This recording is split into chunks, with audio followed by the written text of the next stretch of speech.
She was just a girl in the snow, until her dog found the truth. Whisper Lake was the kind of mountain town where life moved slowly, where winters were long, and neighbors shared coffee more often than secrets. But for Sophie Lane, 7 years old and grieving her mother's absence, the town felt more like a stranger than a home. Only Kaiser, her 8-year-old German shepherd, gave her a reason to step outside, to face the biting air with courage borrowed from his steady stride. On a grey afternoon, Kaiser led her off the safe trail. His growl cut through the hush of falling snow. Sophie followed, her breath visible in the frozen air, until the trees opened to a sight that made her knees buckle. A police car mangled at the bottom of the ridge, and inside, an officer fighting for his life.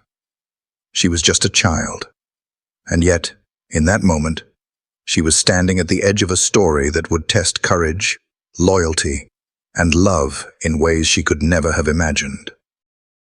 Snow had a way of muting the world in Whisper Lake. By the winter of 2020, the small mountain town looked less like a place where people lived and more like a fragile painting. Pine ridges rising sharp against a sky the color of pewter, chimneys sighing faint trails of smoke, rooftops heavy under layers of white. The air smelled faintly of wood smoke and resin, and even the sound of distant church bells seemed to dissolve quickly into the cold, as though afraid to linger too long. For 7-year-old Sophie Lane, the silence wasn't beautiful. It was heavy. It pressed against her chest, the same way loneliness did. She had only been in Whisper Lake for 2 months, and though the neighbors had smiled politely, and her new classmates had nodded when she introduced herself, no one had taken her hand to pull her into a game. No one had whispered her name in friendship. Children at that age already had their circles, their inside jokes, their history. Sophie was the outsider, the girl who had arrived with wide hazel eyes and a suitcase still smelling of another town, another life, and of her mother. Sophie tugged at her knitted hat as she shuffled along the icy street, her boots sinking into snowbanks where plows hadn't yet cleared. She had her father's hand in one of hers, and in the other, she clutched the leash of Kaiser, the German shepherd, who had been her shadow long before they ever came to Whisper Lake. Kaiser walked with quiet authority, his sable and cream coat bristling against the wind, his breath puffing out in soft clouds. At 8 years old, he moved with the calm confidence of an animal who had seen much, survived much, and chosen loyalty above all else. For Sophie, he was more than a dog. He was the last bridge between the world she had lost and the world she was being forced to accept. Her father, David Lane, trudged beside her with the steady gait of a man who'd carried too many burdens for too many years. A Marine once, a mechanic now, he was broad-shouldered and still carried himself with that military straightness, but his eyes, blue-grey like winter ice, were rimmed with weariness. He had brought them here for a fresh start, he said, after Sophie's mother died. A quieter town, a safer one. Somewhere he thought the echoes of grief might fade against the silence of mountains. But Sophie didn't want silence. She wanted her mother's voice again. She tried not to cry as they walked, but the tears came anyway, sliding hot down her cold, reddened cheeks. David noticed and stopped, crouching awkwardly on the snowy sidewalk. "Hey, Lionheart," he said softly, using the nickname his wife had once used for Sophie. His voice cracked on the word. "Cold getting to you?" Sophie shook her head hard. She didn't want him to see the real answer. Kaiser pressed closer, brushing his flank against her legs. The shepherd's warm brown eyes locked with hers, steady, patient, the kind of gaze that didn't need words to say, "I'm here. You're not alone." Sophie buried her hand in his thick fur and clung. David straightened, cleared his throat, and they continued toward their cabin at the edge of town. The cabin wasn't much. Old timber walls, a roof patched more than once, a wood stove that wheezed like an old man. But to David, it was shelter, and to Sophie, it was where Kaiser slept at the foot of her bed. And that was enough. Inside, the quiet stretched differently. The walls held the creaks of age, the smell of grease from David's hands, and faint echoes of laughter that didn't belong to this house, but followed Sophie everywhere in memory. The laughter of her mother, soft, musical, always accompanied by the rustle of skirts and the warmth of arms that smelled faintly of lavender. Now it was gone. Sophie sat on the worn rug and pulled Kaiser close, listening to the tick of the stove. David busied himself with tools in the corner, pretending he didn't notice the weight in the room. He had learned long ago that silence was sometimes safer than words when hearts were raw. Yet Kaiser filled that silence in ways a human couldn't. He nudged Sophie with his muzzle until she smiled faintly, then lowered himself so she could lean against him. His heartbeat was steady, strong, like a metronome, reminding her that not everything in her world had shattered. And outside, Whisper Lake continued to sleep under its quilt of snow, unaware that before long, this quiet mountain town would awaken to storms far greater than winter. The sun had barely touched the tops of the ridges when the cabin lights came on, their yellow glow spilling into the snow like fragile warmth against the dark. Inside, the Lane home was a patchwork of the old and the worn, a mismatched table, a sagging sofa, walls lined with framed photographs David hadn't yet unpacked.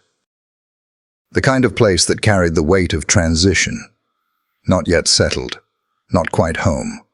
At the wooden table, Sophie sat with her math workbook spread in front of her, pencil in hand.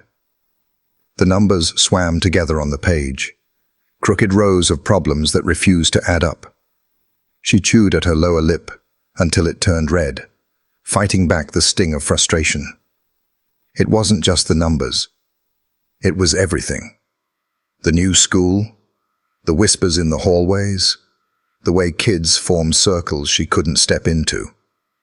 Homework had become the place where all that weight seemed to land, heavy and unforgiving. Across the room, David hovered over the stove, stirring a pot with the same caution he might have once used to disarm explosives. He had followed recipe instructions from memory, but memory wasn't his strong suit when it came to cooking. The smell in the air was less of comfort and more of scorched edges. He sniffed, frowned, and muttered under his breath. Kaiser lay sprawled between them, his large body a silent barrier. His ears flicked toward Sophie's pencil scratching, then toward David's clumsy clatter of pans. Every few moments his eyes would drift back to Sophie, reading her face as if he knew her better than anyone in the room. "Math giving you trouble, Lionheart?" David asked without looking up, his voice gruff but meant to be gentle. Sophie didn't answer right away. She pressed her pencil harder, the numbers blurring under her hand. "I just don't get it," she whispered finally. David turned, wiping his hands on a rag. He crossed the room, pulled out the chair opposite her, and sat down with a heavy sigh. His large hands dwarfed the little workbook as he drew it closer. Numbers had never been his friends either, back when his days had been ruled by field drills and survival tactics, but he couldn't admit that to Sophie. He was supposed to be the steady one now. "Let's take a look," he said. His finger traced the problem on the page, but even as he tried to explain, his explanation faltered, circled back on itself, and ended with Sophie staring at him with a mix of confusion and pity. "You don't know either," she said softly. Her words cut deeper than she meant them to. David leaned back, exhaling through his nose. Guess I'm a little rusty. Numbers aren't exactly my battlefield." Sophie almost smiled at that, but the ache was still there. She missed her mother, how she used to kneel beside her, patient and warm, making numbers into stories that felt less scary. Her mother had a way of turning even the hardest problems into games, slipping encouragement into every explanation. David saw the look in Sophie's eyes and knew exactly where her mind had gone. He reached across the table, resting his hand over hers. His palm was calloused, his grip firm yet careful, as if afraid she might slip away like everything else he had lost. "Your mom was better at this stuff than me," he admitted, voice rough around the edges. "She made it all lighter. I can't be her, Sophie, but I'll try my best to stand in the gap." The words hung there. Sophie swallowed hard, blinking fast, unwilling to let tears fall. She nodded, though her throat was tight. The smell of burning finally pushed through the moment. Kaiser sneezed dramatically, lifting his head as if to complain. David cursed under his breath, leaping up to rescue whatever was left in the pot. Smoke curled into the air, making the cabin smell less like dinner and more like a cautionary tale.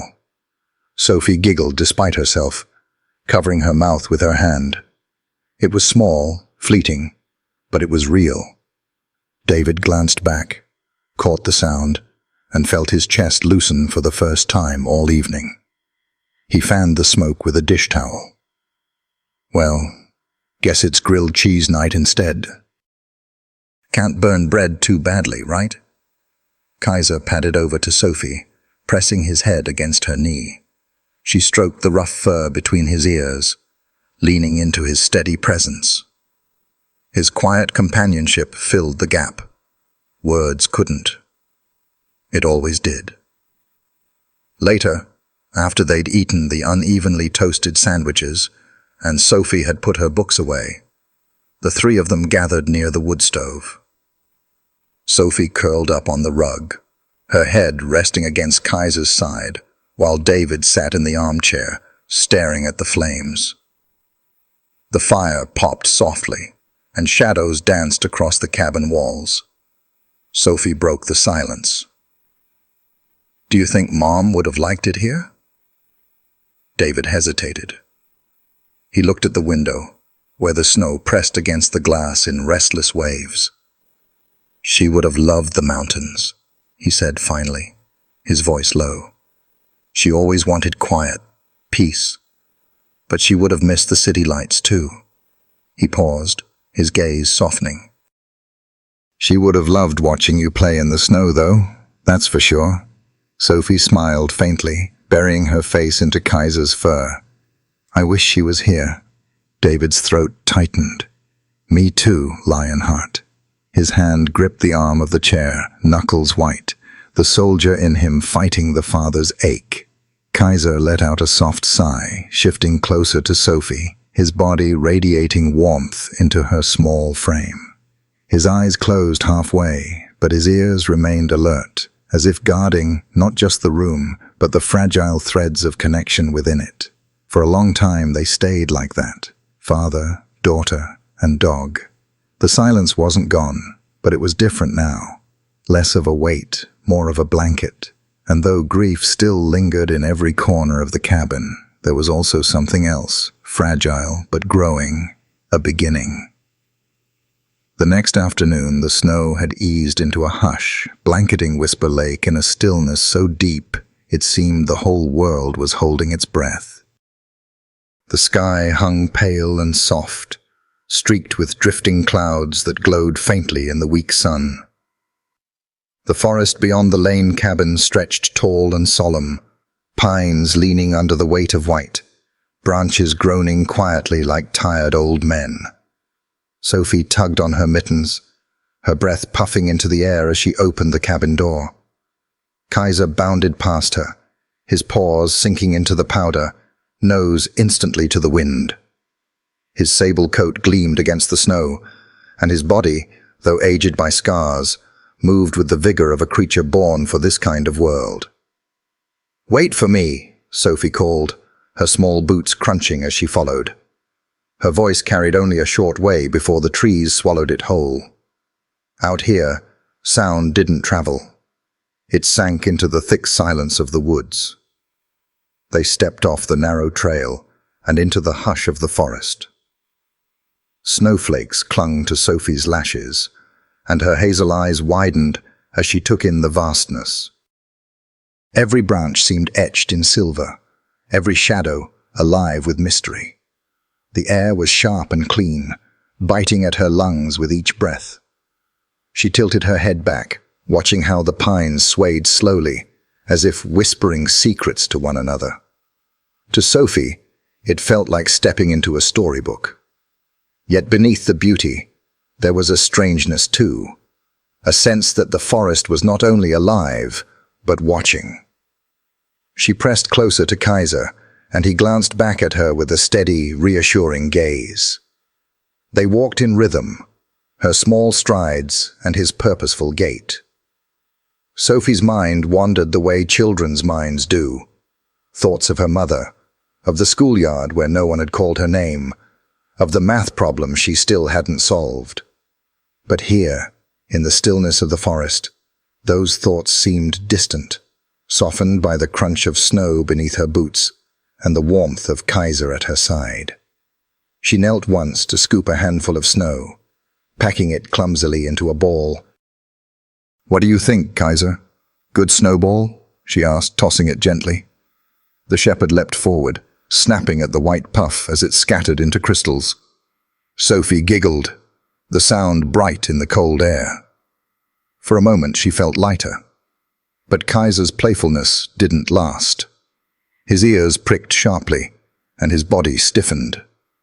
He lowered his head, nose working the air, muscles taut beneath his coat. A low growl hummed in his chest. Sophie froze. "What is it, boy?" she whispered, her mitten tightening around the leash. Kaiser stepped ahead, his paws deliberate, his tail stiff like a warning flag. His deep brown eyes scanned the shadows between the trees, the way soldiers once scanned for threats on a battlefield. Snow fell from a branch with a soft thump, startling Sophie. But Kaiser didn't flinch. He was listening to something else, something she couldn't hear. The foreshadow of unease crept into her small frame. Sophie's heart began to thud in her chest. She had always trusted Kaiser's instincts more than her own. When he barked at a stranger, she stepped back. When he whined at her sadness, she let the tears fall. Now, as he stood bristling, she knew something unseen lingered out there in the stillness. She glanced around, but the forest seemed unchanged, just endless white, endless trees. Yet even to Sophie's young senses, the silence had shifted. It wasn't peaceful anymore. It was tense, like the quiet before glass shatters. "Kaiser?" she said again, her voice thinner now. The shepherd moved a step forward, sniffing at the frozen earth, his ears swiveling. Then, with a low bark, he tugged at the leash, urging Sophie deeper into the trees. She hesitated, biting her lip. The forest seemed darker past the ridge, shadows stretching longer, the trail less clear. But Kaiser was insistent, pulling her onward. Sophie swallowed her fear and followed, her small boots sinking deeper as the snow thickened. The slope dipped, and she nearly lost her footing, saved only by Kaiser's steady weight at the other end of the leash. He glanced back, and for a moment their eyes met, hers wide with worry, his steady, urging her to trust. Together they pressed on, Sophie's breath coming in short bursts, the leash taut between them. Every crack of a branch made her flinch. Every gust of wind seemed like a whisper she couldn't understand. Yet Sophie didn't turn back. Something in Kaiser's urgency told her this was more than a dog's curiosity. It was purpose. The forest ahead grew darker, the pines closing in around them. Snow swirled like ash, stinging Sophie's cheeks. She stumbled once, catching herself on Kaiser's harness. Her voice trembled as she whispered, "Where are you taking me?" Kaiser didn't answer, of course, but his growl deepened, a sound that seemed to vibrate through the stillness. He pulled her onward, towards something hidden beneath the snow and silence. Sophie's chest ached with both fear and wonder. Somewhere deep inside, a thought stirred, one she couldn't put into words yet. Whatever Kaiser had sensed, it was bigger than the games of a child in the snow, bigger than homework or loneliness, something dangerous. And before long, the forest itself would reveal its secret. The forest grew heavier the farther they went, as if every pine leaned closer, muting what little light filtered through the winter sky.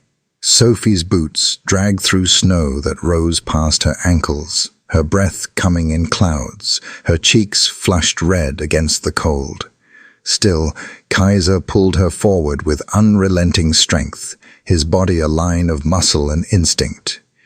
"Slow down, boy," she panted, though her small voice sounded swallowed by the trees. Kaiser didn't slow. His nose pressed to the wind, his ears pricked so sharply they seemed to slice the silence. Each tug on the leash told Sophie that whatever he smelled, whatever he sensed, mattered far more than her trembling steps. They crested a small ridge, the slope steep and treacherous, hidden beneath a blanket of white. Sophie clutched Kaiser's harness with both hands as they slid downward, snow crumbling beneath her boots. She stumbled, catching herself against his broad flank. He steadied her, then forged on. A smell reached her then, faint but sharp. It wasn't pine or smoke from cabin chimneys. It was metallic, acrid, like the bitter tang of burnt iron. Sophie wrinkled her nose, coughing slightly. "What is that?" she whispered. Kaiser answered only with a low growl. And then the trees parted. The sight struck Sophie's chest so hard she forgot to breathe. Down in the gully, resting on its side like a wounded beast, was a police cruiser. Its dark body was scarred by impact, windshield shattered into 1,000 spider-webbed fractures that glinted weakly in the pale light. The tires spun slowly, groaning against the snow as if refusing to accept defeat. Steam hissed from the hood, curling into the frosty air. Sophie clutched at Kaiser's leash, her mittens trembling. She had never seen an accident up close before. The car looked broken, brutalized, its flashing lights dark and lifeless. For a long moment, she stood frozen, every sound drowned out by the thud of her own heartbeat. Kaiser barked once, sharp and commanding, snapping her from the haze. He lunged forward, dragging her toward the wreck. Sophie stumbled after him, boots slipping on the slope, snow collapsing under her weight. Her breath hitched in fear. "No, wait," she gasped. But Kaiser would not wait. His growls deepened, a warning and an insistence all at once.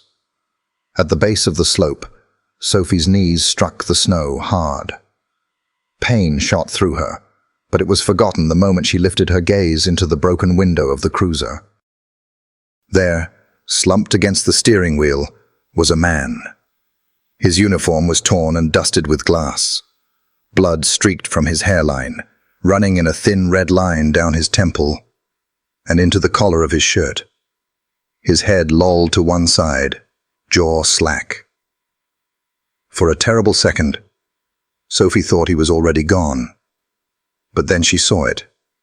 The shallow rise of his chest, the faint ragged pull of breath that clouded the air with the smallest puff of frost.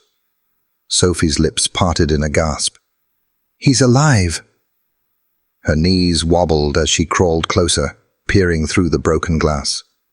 She had never seen a police officer this way, helpless, battered, vulnerable. The badge pinned to his torn jacket glinted dully, half covered in snowflakes. He looked young, younger than her father, but the strain etched on his unconscious face made him seem older somehow. Kaiser pressed close to the window, whining urgently, his paw scraping against the door. His dark eyes, sharp with intelligence, flicked back to Sophie as if begging her to act. "What do we do?" Sophie whispered, her small voice trembling. She reached out, her mitten brushing against the cold metal frame of the car. Inside, the man stirred faintly, his lips moving in a soundless murmur before falling still again. Sophie's chest tightened.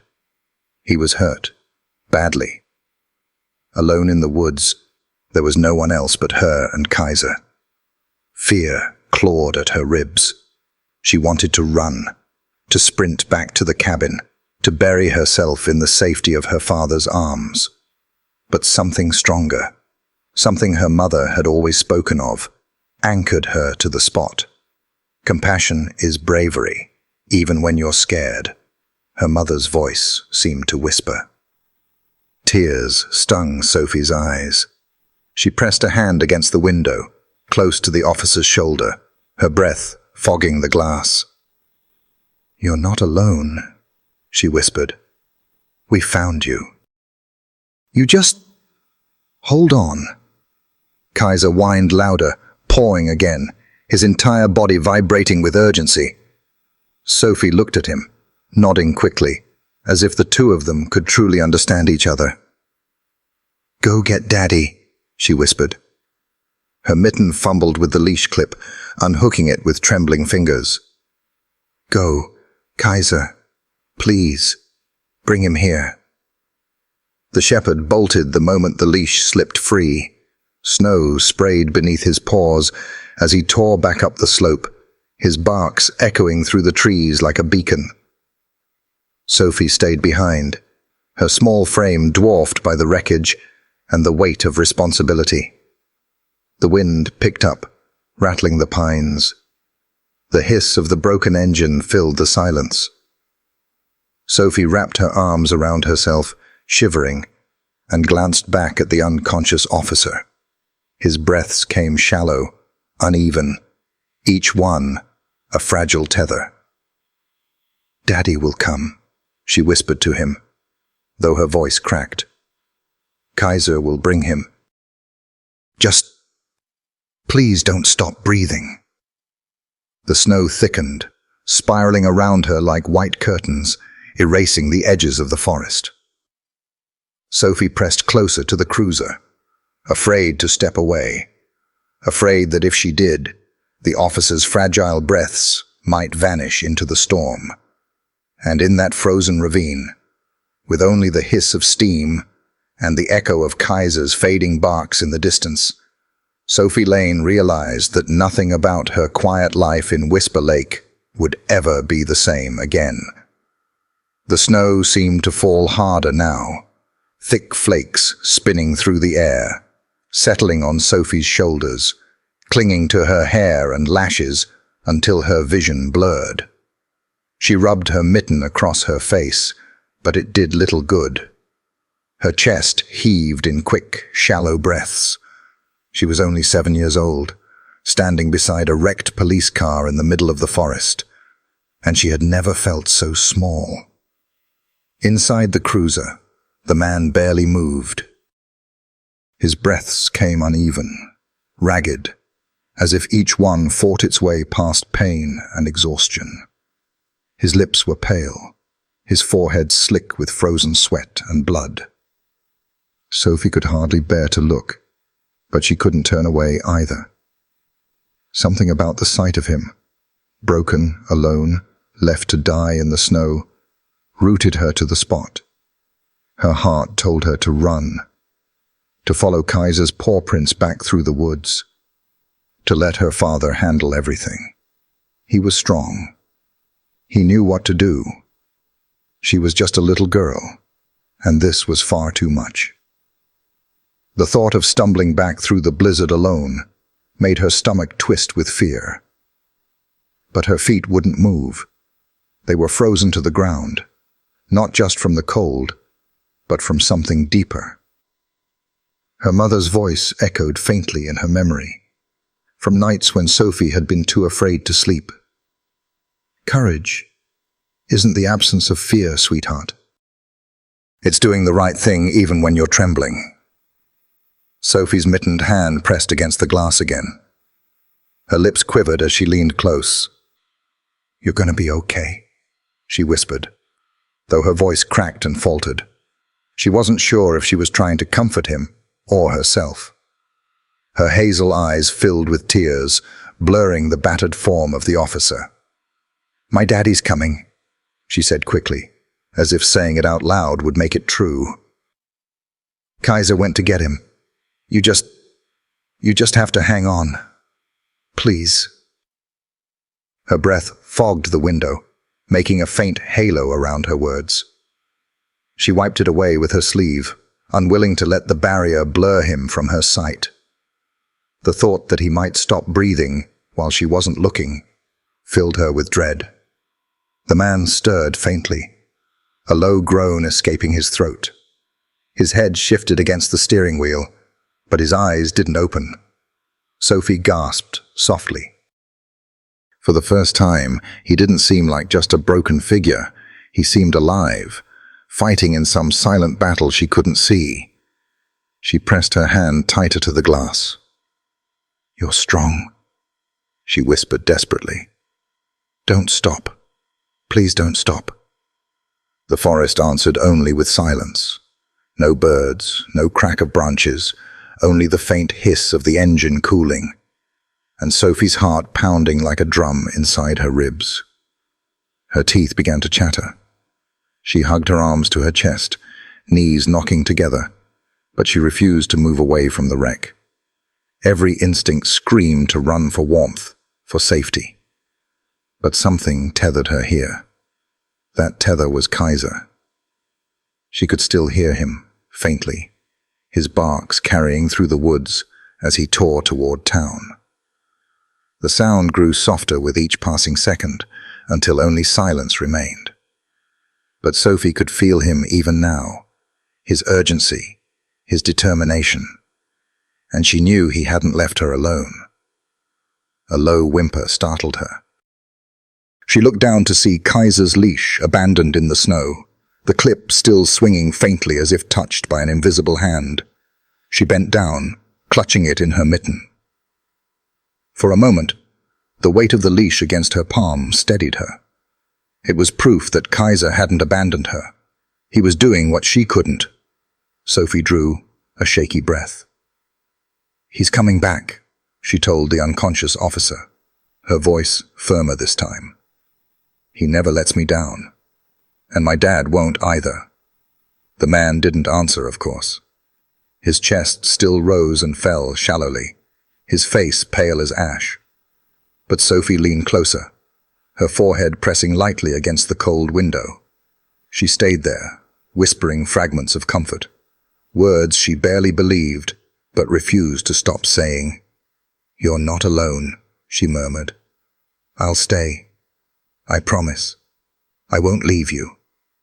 The snow continued to fall around her, weaving a white curtain through the trees. Sophie's small frame trembled, but she held her ground. She didn't know if her words reached him, or if he could even hear her at all. But she believed they mattered, and in that moment, belief was all she had. Minutes dragged on like hours. Sophie's knees ached from kneeling in the snow, but she barely noticed. She kept her eyes fixed on the rise and fall of the officer's chest. Each breath that came was a fragile victory, each pause a stab of terror until the next one followed. Her lips moved in prayer, the kind she half remembered from her mother's bedside. Not polished or proper, but raw and pleading. "Please don't let him die. Please, God. Please bring Daddy fast. Please let Kaiser find him." Her small hand pressed to the glass again, fingers spread, as if trying to transfer warmth through the barrier. I'll keep talking so you don't forget to breathe, she whispered. That's what I'll do. I'll keep talking. And she did. She told him about her school, about how the other kids never played with her, about her mom's laugh and the way it still echoed in her dreams. Her words came in a steady stream, cracked with sobs but unbroken. She didn't know if he heard, but she refused to let silence take him. Somewhere in the distance, a faint bark cut through the storm.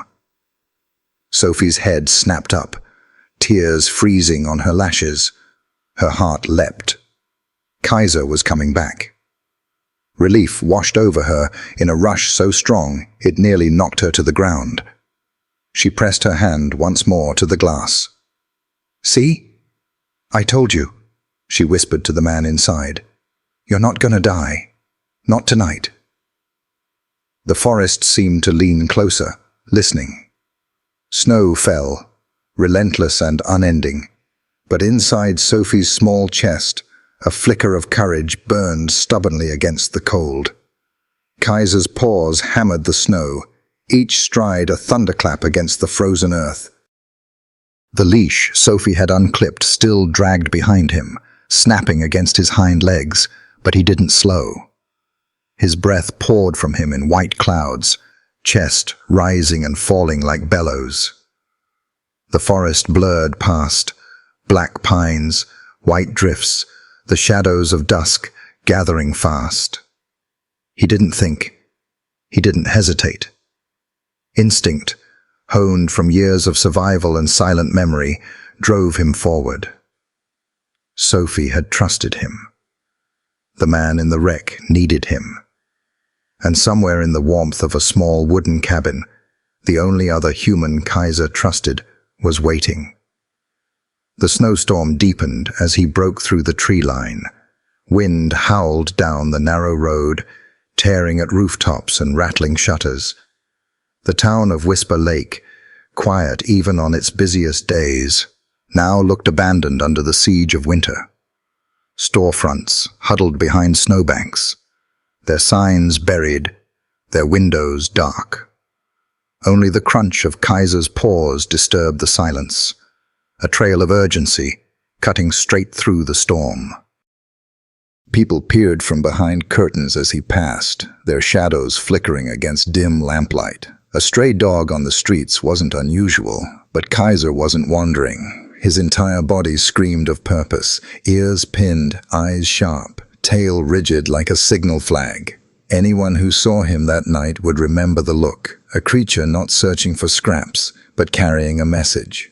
The cabin came into view at the edge of town. Its porch light flickered weakly, half buried under icicles. Kaiser's pace quickened, muscles burning, lungs raw with cold. He bounded across the yard, up the steps, and slammed into the door with his shoulder. The thud rattled the frame. Inside, David Lane sat hunched over a scarred wooden table, the pieces of a carburetor spread before him. His hands were blackened with grease, his shoulders tense in the way of a man who never truly left the battlefield behind. The sudden crash against the door jolted him upright. A growl followed, low, urgent, familiar. Kaiser? David dropped his wrench, heart thudding. He crossed the room in 3 strides and flung the door open. The shepherd lunged inside, snow cascading off his coat. He circled wildly, barking sharp and relentless, then darted back to the doorway. His amber eyes burned with desperation. His chest heaved, sides quivering with exertion. David frowned, kneeling to grip the dog's collar. Kaiser pulled against him, whining, twisting toward the woods. The leash clip swung wildly, glinting in the lantern light. "What is it, boy?" David's voice was rough, threaded with caution. He had seen this urgency before, not in dogs at play, but in war zones, where military canines signaled danger seconds before anyone else could see it. This was no ordinary barking. This was a call. Kaiser barked again, sharp enough to echo off the cabin walls.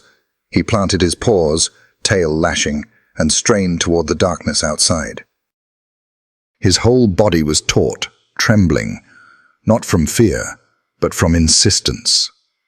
David's instincts kicked in. His pulse quickened, the old training flaring alive in his blood.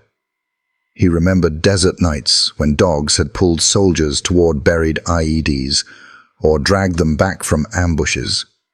He remembered how ignoring that urgency always ended in regret. He grabbed his coat from the hook, sliding it on with practiced speed. "All right," he muttered. "Show me." Kaiser bolted the moment the door cracked open, pausing only long enough to glance back. His eyes met David's, blazing with meaning. The soldier in David understood it. Follow me, or someone dies. Snow whipped into David's face as he stepped out, boots crunching across the frozen yard. The cold cut deep, but he didn't falter. He pulled the collar of his coat high and fell in behind the dog, every stride measured, controlled, the way he once moved under fire. Across the street, a curtain shifted. Old Edna Jenkins, wrapped in her shawl, peered out. She had often complained about that dog. Too loud, too restless. Tonight, though, she froze at the sight of him tearing into the storm with David on his heels. The urgency in the shepherd's movement was undeniable. For the first time, Edna's sharp tongue stilled. She whispered to herself, "Something's wrong." Kaiser didn't slow. His paws struck sparks of snow into the air, his breath harsh and ragged. He cut through alleys, past shuttered shops, past the church whose bell tower loomed like a ghost in the storm. David kept pace, his lungs burning, his muscles remembering what it was like to run, not for exercise, but for survival. The storm thickened, swallowing the town behind them. The forest loomed again ahead, black against white. Kaiser dove into the trees without hesitation, following the scent that had clung to his nose since the ravine. David's mind raced. He didn't know what he would find, but the urgency in Kaiser's movements told him it wasn't small. He thought of Sophie, her hazel eyes, her fragile smile, the way she still whispered her mother's name in her sleep. Fear knotted in his chest. "God, let her be safe," he breathed, quickening his stride. Kaiser barked once, a sharp command, then plunged deeper into the pines. David followed, every step dragging him closer to a truth that would change Whisper Lake forever. The forest swallowed them whole. Wind whipped between the trunks like a restless spirit, dragging flurries sideways so thick they blurred the path. Kaiser ran ahead, a sable shadow cutting through the white, his powerful frame weaving between pines with unerring certainty. David pushed himself to keep pace, his boots breaking crusts of ice, his breath tearing hot clouds into the frigid air. Every stride shook loose another memory, not of snow, but of sand. Not of pines, but of scrub and rock under a merciless desert sun. He could hear it in the rush of his blood, the crack of gunfire, the guttural barking of war dogs trained to save or kill. His chest tightened. For years he had buried those nights. Now the urgency in Kaiser's movement brought it all back. He muttered through clenched teeth, "God, let me not be too late." The trail bent sharply. The dog slowed, hackles raised, then bounded ahead again, barking furiously into the storm. David's pulse thudded harder. The ravine. He could sense it before he saw it. The way the air dropped colder, the way the wind funneled as if pulled into a throat. He stumbled once on the icy slope, caught himself with a hand to the ground, then charged on, boots sliding in the churned snow of Kaiser's path. And then he saw her. Sophie. She was small against the wreckage, her figure wrapped in a red coat dusted with white, arms hugging herself against the cold.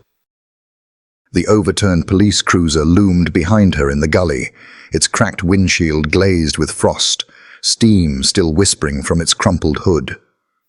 Sophie's scarf whipped in the wind, as she stood guard beside the shattered driver's side window. Her head snapped up when she heard his shout. "Daddy!" Relief flooded her young face, but she didn't move from her post. She pressed herself closer to the wreck, as though guarding what lay inside. Kaiser rushed past David, barking wildly before circling Sophie, nudging her legs, then planting himself between her and the forest, as if daring the storm itself to come closer. David slid down the slope, his heart hammering. He wanted to pull Sophie into his arms, to bury her against his chest and keep her from the cold and the fear, but her words stopped him. "He's alive," she cried over the wind. Her voice cracked with a mixture of terror and determination. "Daddy, he's still breathing." I couldn't leave him. David's gaze shot to the window. A man slumped over the wheel, his uniform navy blue beneath a dusting of broken glass. Blood streaked his temple, soaking the collar of his shirt. The faint rise and fall of his chest was there, but weak, fragile, on the edge of stopping. David's training snapped into place, but the father in him surged first. He dropped to his knees in front of Sophie, gripping her shoulders with gloved hands. Her face was pale, lips trembling, but her hazel eyes, so like her mother's, shone with a raw fire. "You should have run," he said, his voice low but urgent. "I couldn't," she whispered, her small body shaking. "He needed me." For a moment, David's throat closed. He saw his late wife in that defiance, in that refusal to turn away from suffering. His heart cracked with pride and fear all at once. He pulled Sophie into a fierce hug, pressing her head against his chest, closing his eyes as he breathed her in. She was cold, trembling, but alive. Then urgency yanked him back. He pulled away, cupping her face. "Listen to me, Lionheart. You did good, better than most grown men would. But now I need you steady. Hold the light for me. Can you do that?"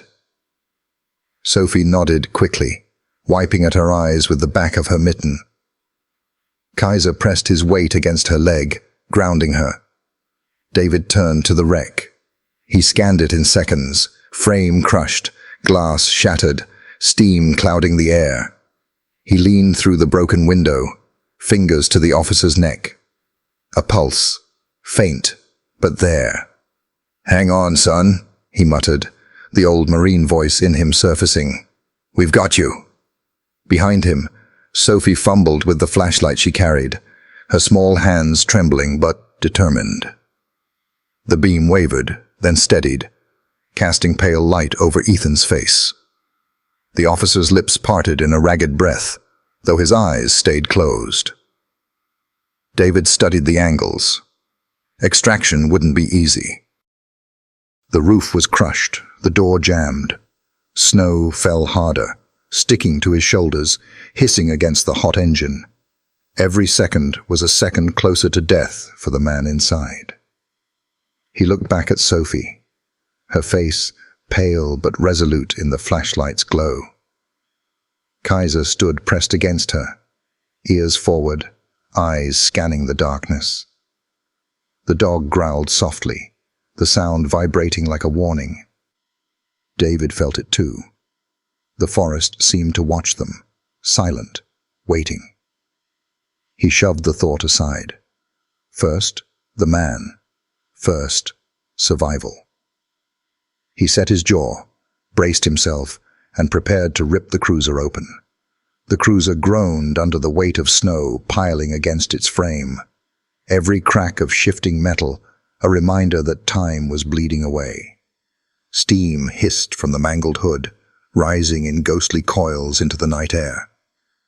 David crouched low beside the wreck, his gloved fingers brushing shards of glass away from the doorframe.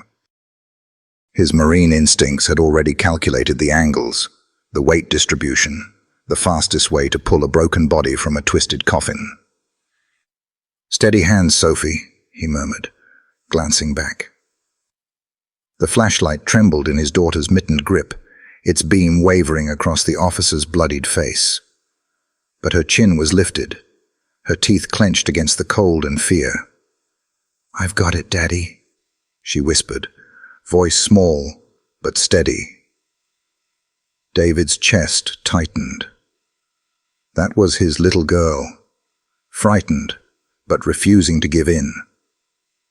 Kaiser stood just behind her, fur bristling, his body pressed against Sophie's legs like a wall of living stone. The shepherd's ears flicked back and forth, nose twitching at the shifting air. A low growl vibrated in his chest, not aimed at the wreck, but at the forest itself.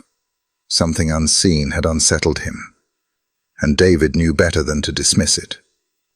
"Eyes up, boy," David muttered without looking back. "You tell me if anyone's coming." Kaiser's growl deepened in acknowledgement. David turned his focus to the wreck. The driver's side door was buckled inward, jammed tight against the frame.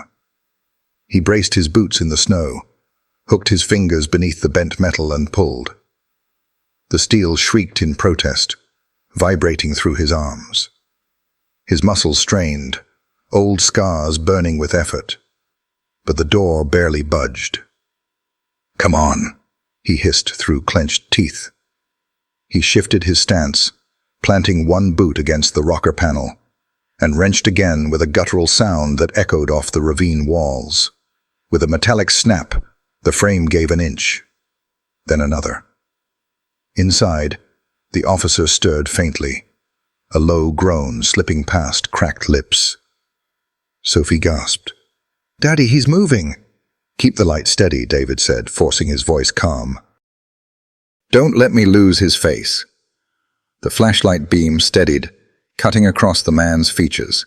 Short dark hair matted with blood, skin pale under the harsh white light, breaths shallow but there. David reached through the opening, fingers pressing against the man's neck. A pulse, weak, thready, but fighting. Relief surged hot through his veins.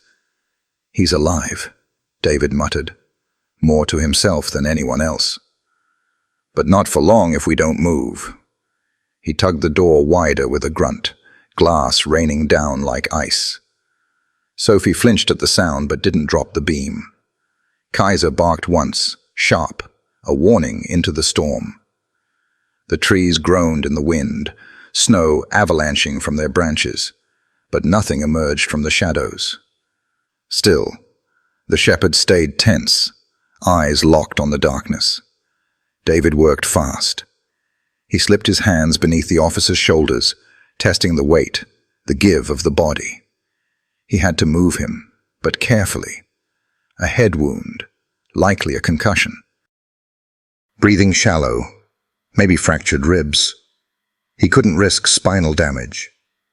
But leaving him here in sub-zero cold was a slower death. "Easy, son," David murmured, his voice dropping into the same cadence he once used for wounded soldiers. "Stay with me." The officer's head lolled against the seat. His breath rattled. Sophie whimpered softly, then bit down on her lip to silence herself. David glanced at her. "I need you right here, Munchkin.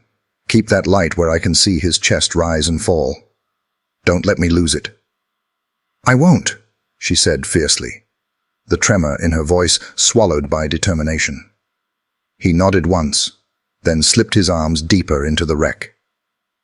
His gloves brushed across shattered plastic and twisted metal until he reached beneath the man's back.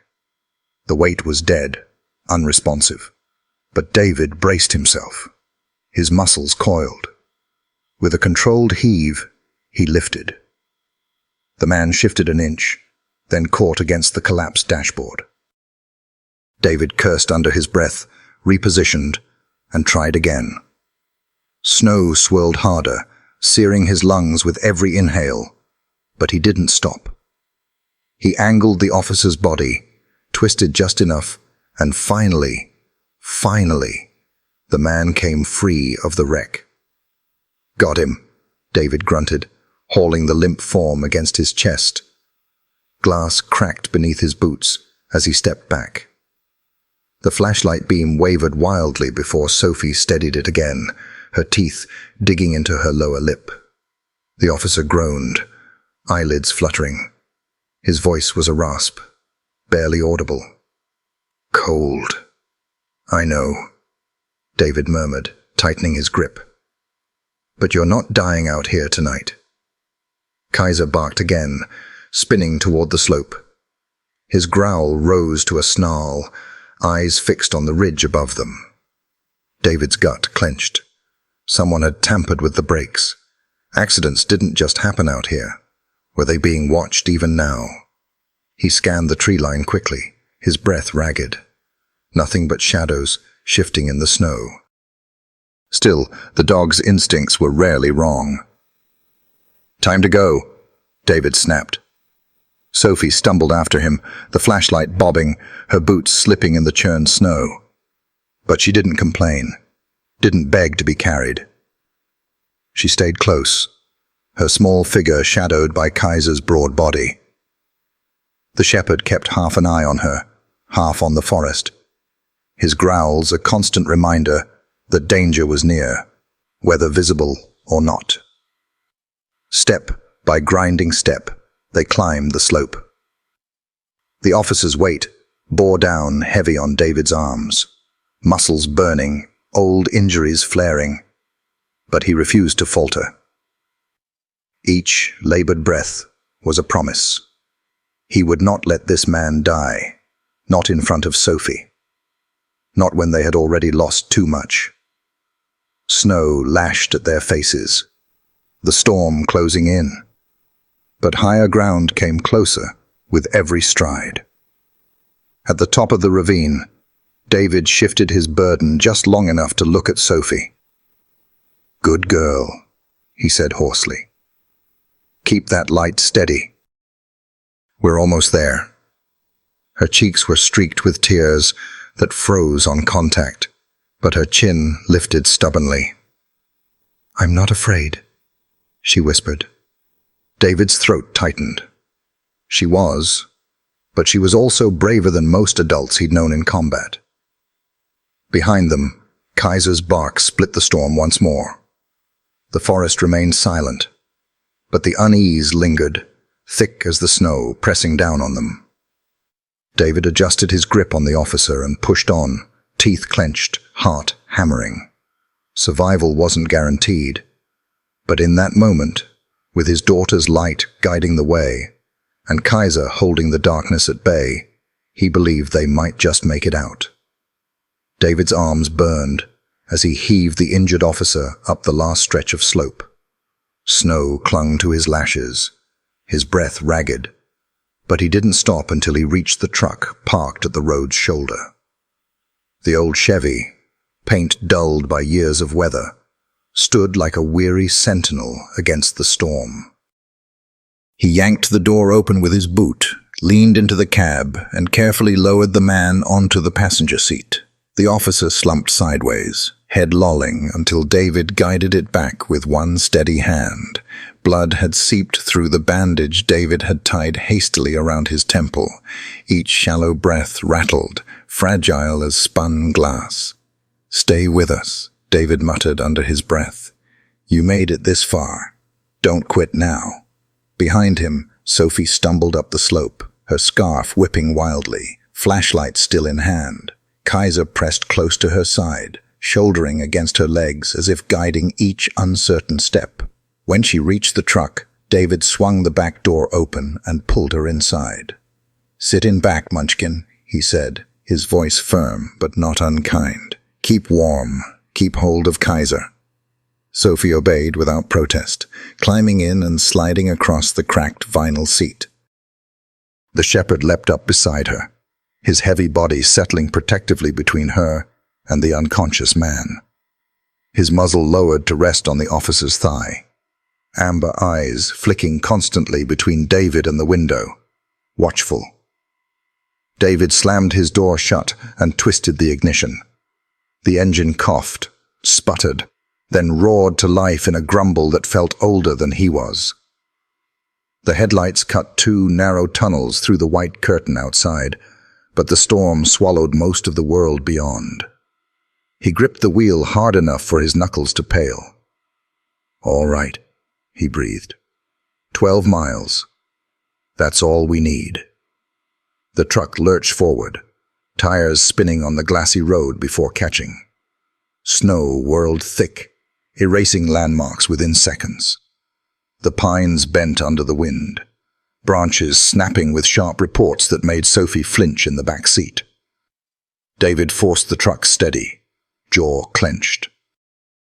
Every sense screamed of danger, not just from the storm, but from what Kaiser had felt back in the woods. He glanced at the rear view.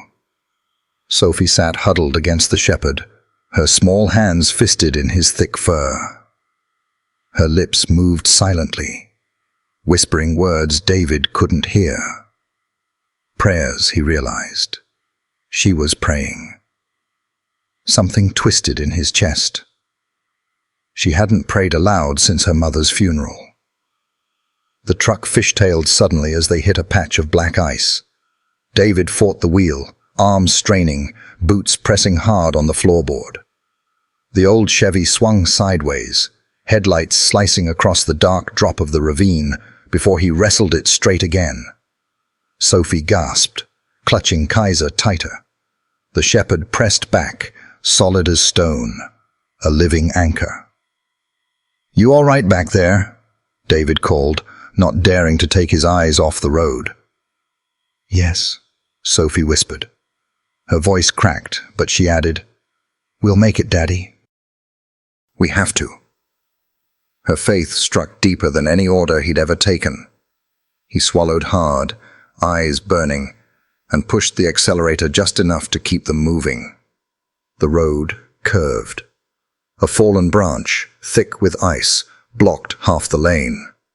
David swerved, tires skidding dangerously close to the guardrail before the truck lurched back onto course. He exhaled sharply, pulse hammering. Beside him, the officer groaned. His eyes fluttered open for the briefest second, unfocused, then closed again. A whisper escaped his lips, so faint David barely caught it. "Cold. So cold." David reached across, steadying him with one hand while steering with the other. "Hang on, officer. We're getting you there." The hospital was still miles away. The storm showed no mercy. But in the cab of the battered truck, something fragile held. A father's resolve, a child's whispered prayers, and a dog's silent vigilance. The Chevy rattled down the long stretch of highway, its beams swallowed by darkness. Sophie closed her eyes, pressing her cheek against Kaiser's fur. His heartbeat thudded steady under her palm, grounding her. She whispered into his ear, "Don't let him die, boy. Please don't let him die." Kaiser didn't answer, but his low, steady whine filled the space between breaths, as if promising he'd guard them all the way through the storm. The storm had no mercy. Snow hissed across the windshield like 1,000 knives, wind slamming against the old Chevy, as if trying to shove it off the mountain road. David's knuckles whitened on the wheel, muscles taut, eyes searching for a road long since buried under a blinding quilt of white. Headlights barely reached a few feet ahead, swallowed by swirling drifts. On either side, the forest pressed close, a silent jury waiting for him to fail. In the back seat, Sophie clung to Kaiser. The German shepherd's heavy warmth was her anchor, the steady rise and fall of his breath, proof that she wasn't alone. Beside her, Officer Ethan Ward struggled to breathe, his face pale, blood soaking the bandage David had tied around his ribs. Sophie's trembling hands slid over the dog's fur, whispering a promise to him and to herself. "We will make it through." The truck's tires groaned over ice beneath the snow. David knew these roads, but familiarity was no shield against nature's fury. A sudden gust slammed the Chevy sideways. The guardrail loomed, a strip of steel that promised instant disaster. "Daddy!" Sophie cried, clutching Kaiser tighter. The shepherd pressed against her, calm, unflinching, his eyes steady on the storm ahead. His low whine reassured her. Fear could be endured if it was shared. David fought the wheel with practiced precision, counter-steering just enough, letting the slide work in his favor. Marine training took over. Breathe, focus, survive. The truck groaned, fish-tailed, then shuddered back into his control. Inches from the rail, it steadied. Sophie let out a fragile laugh of relief, hugging Kaiser close. The dog pressed his head into her shoulder, his silent vow echoing in his gaze. "We're still here." David's hand shook on the wheel, though his jaw stayed firm.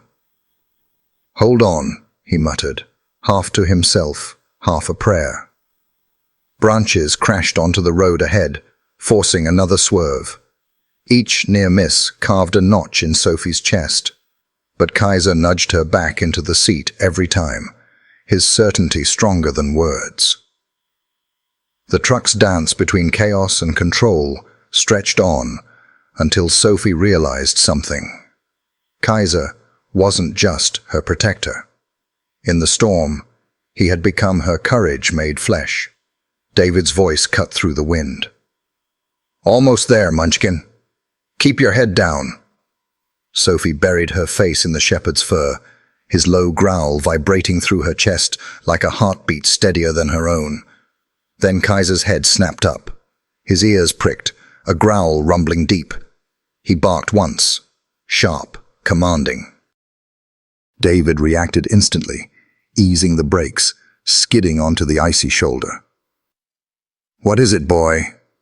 The shepherd leapt down as soon as the door opened, bounding to the guardrail. Despite the storm's assault, his paws tore through snow, claws striking something metallic. Sophie slipped out after David, scarf whipping, eyes wide. Kaiser dug furiously until a battered red toolbox emerged from the drift. Its lock was broken, the lid smeared with dark stains. David flipped it open. Wrenches, pliers, a brake bleeder kit. He lifted one tool, gritty dust clinging to his gloves. Not dirt, not grime. Brake dust. His gut turned to stone. This wreck wasn't chance. Someone had cut those lines, and Ethan Ward hadn't been meant to survive. Sophie's mittened hand clutched Kaiser's fur. Her voice was a thin thread in the storm. Someone wanted him dead. David snapped the lid shut, fury rising cold and sharp. "Yes," he said, voice steady. "This was no accident." He pulled Sophie close for a heartbeat, aching at her bravery as she whispered, "Then we can't let them win." Kaiser pressed against them both, snow dusting his fur, eyes gleaming like a soldier's. The shepherd had led them here, and he would not let them forget what they'd found. With toolbox under his arm, David guided Sophie back to the cab. Ethan's pale face was motionless beside them, breath shallow. The storm pressed harder, but David's silence was sharper, focused, furious. This was no longer just survival. This was war waiting to be fought. At last, a glow appeared in the distance. Whisper Lake General. For miles they had driven blind through a white abyss, but now the brick outline of the hospital cut through the storm like a beacon. David exhaled. "Hold on, officer. We made it." The Chevy slid into the emergency bay. David hauled Ethan from the cab, muscles straining as he lifted the limp officer. The entrance burst open, nurses rushing out, led by a woman whose presence steadied the chaos. Nurse Margaret Hale, grey hair pulled tight, lines etched deep by decades of nights like this. Her eyes were sharp, yet kind. "What have we got?" she demanded, gloves snapping on. Officer, wreck, head trauma, broken ribs, David answered, breath clouding in the cold. Still breathing, but shallow. Inside, now. Margaret's voice cut steel, but her glance toward him held reassurance. You got him here. We'll take it. Ethan was wheeled inside. Sophie scrambled after, gripping Kaiser's collar, the shepherd's claws clicking against tile. The hospital lights were blinding, antiseptic sharp against the storm's darkness. Sophie shivered, not just from cold, but from the enormity of what they'd endured. Margaret paused just long enough to touch her shoulder. Stay with your father, sweetheart. We'll do everything we can. David crouched beside Sophie, his hand steady on her shoulder. She clung to him, to Kaiser, watching Ethan disappear behind double doors. The sudden quiet left her trembling. We saved him, boy, she whispered into Kaiser's fur. But what if they try again? The shepherd's eyes met hers, deep and unflinching. He pressed his muzzle into her chest as if to say, then we'll be ready. David heard her fear and knew it was true. This wasn't over. He had seen the break dust himself. Sabotage, deliberate, cruel. Whoever had wanted Ethan Ward gone wouldn't stop now. He pulled Sophie closer beneath his arm, voice low but firm. We did our part, Munchkin. Now it's up to them. But listen, we won't let anything happen to him. Not while we're here. Kaiser's tail thumped once against the tile, slow and resolute, sealing the promise. Sophie breathed, fragile but steady. For the first time since the ravine, she felt warmth return. Yet deep inside, she understood. Their fight had only begun. The hospital was hushed, broken only by the soft beep of monitors and the hum of fluorescent lights. Snow clung to the windows, muting the storm outside, as if the world itself were holding its breath. Ethan Ward stirred. Pain lanced through his ribs, pulling him back into fractured memory. Twisted metal, burning gasoline, the weight of snow. His hand twitched instinctively for a sidearm that wasn't there. His eyes opened to blinding light, white walls, antiseptic air. And then, her. A girl sat at his bedside, fragile in a chair too big for her. Hazel eyes, red-rimmed with exhaustion, widened when his gaze found hers. Sophie Lane leaned forward, clutching something small in her mittened hand. Beside her lay Kaiser, the German shepherd whose amber eyes never left Ethan, watchful even in rest. You're awake, Sophie whispered. Ethan's throat burned as he rasped. Where? You're at Whisper Lake General, she said. My dad and Kaiser, they saved you. Images flickered, her face in the snow, the dog's bark, strong arms pulling him free. He tried to sit up, winced, and Sophie lifted a hand quickly. Don't move. Nurse Margaret said you need rest. A weak chuckle broke into a cough. I'll try to behave. Silence stretched, broken only by the heart monitor. Sophie looked down at the object in her hands, then back at him with quiet resolve. This was my mom's. She held out a frayed fabric star. She said it kept people safe. I want you to have it. Ethan blinked, startled. The charm was light in his palm, yet heavy with meaning. His throat tightened as Sophie pressed on. You need it more than me now. His eyes stung. Sophie, I don't know what to say. You don't have to, she whispered. Just promise you'll keep it. He closed his fingers around the star, nodding. I promise. I'll keep it, and keep fighting, for both of us. Kaiser whined softly, pressing his muzzle against Ethan's arm. Ethan's hand slid into his fur.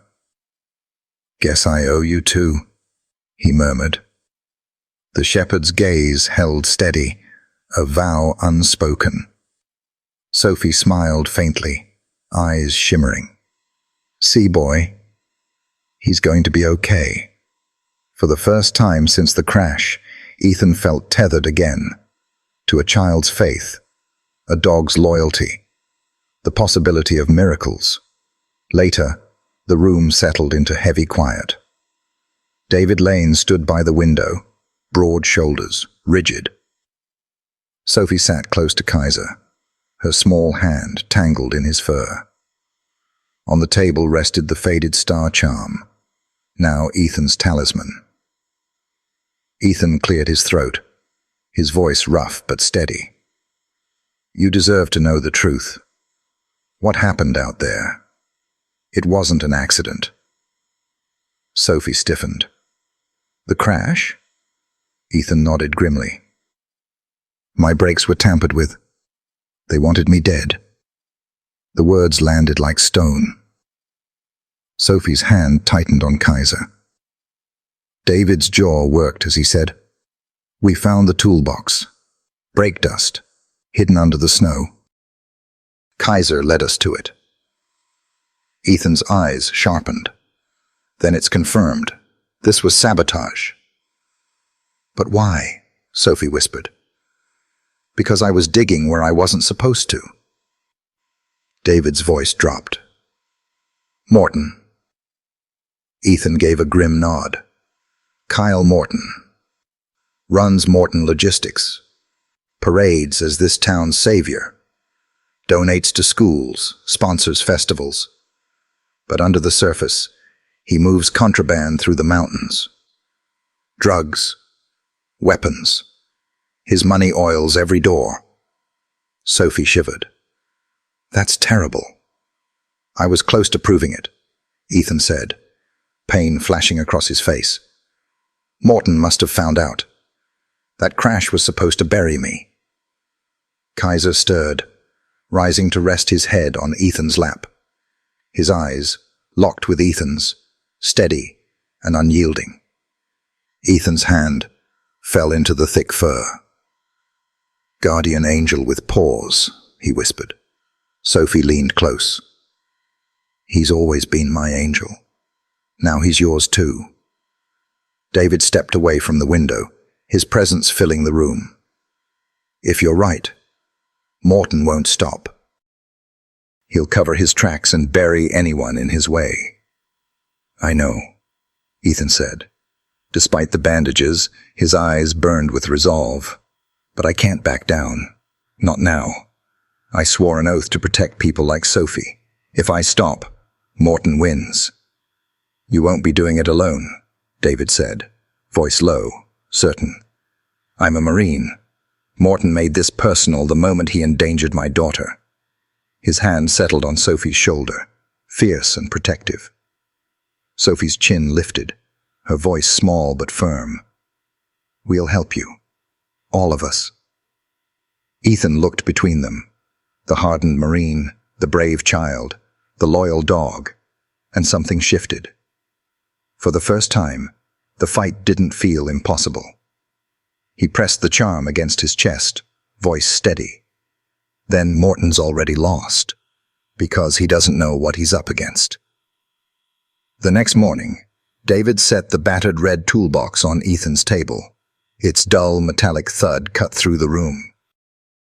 Inside, the wrenches and pliers bore black smears of brake dust, the scent of grease sharp in the air. Ethan's jaw tightened. So it's true. Sophie's wide eyes darted between the box and Ethan. It's really him, isn't it, Mr. Morton? Yes, Ethan said. He's behind this. And now he knows I was close. David's voice was bitter.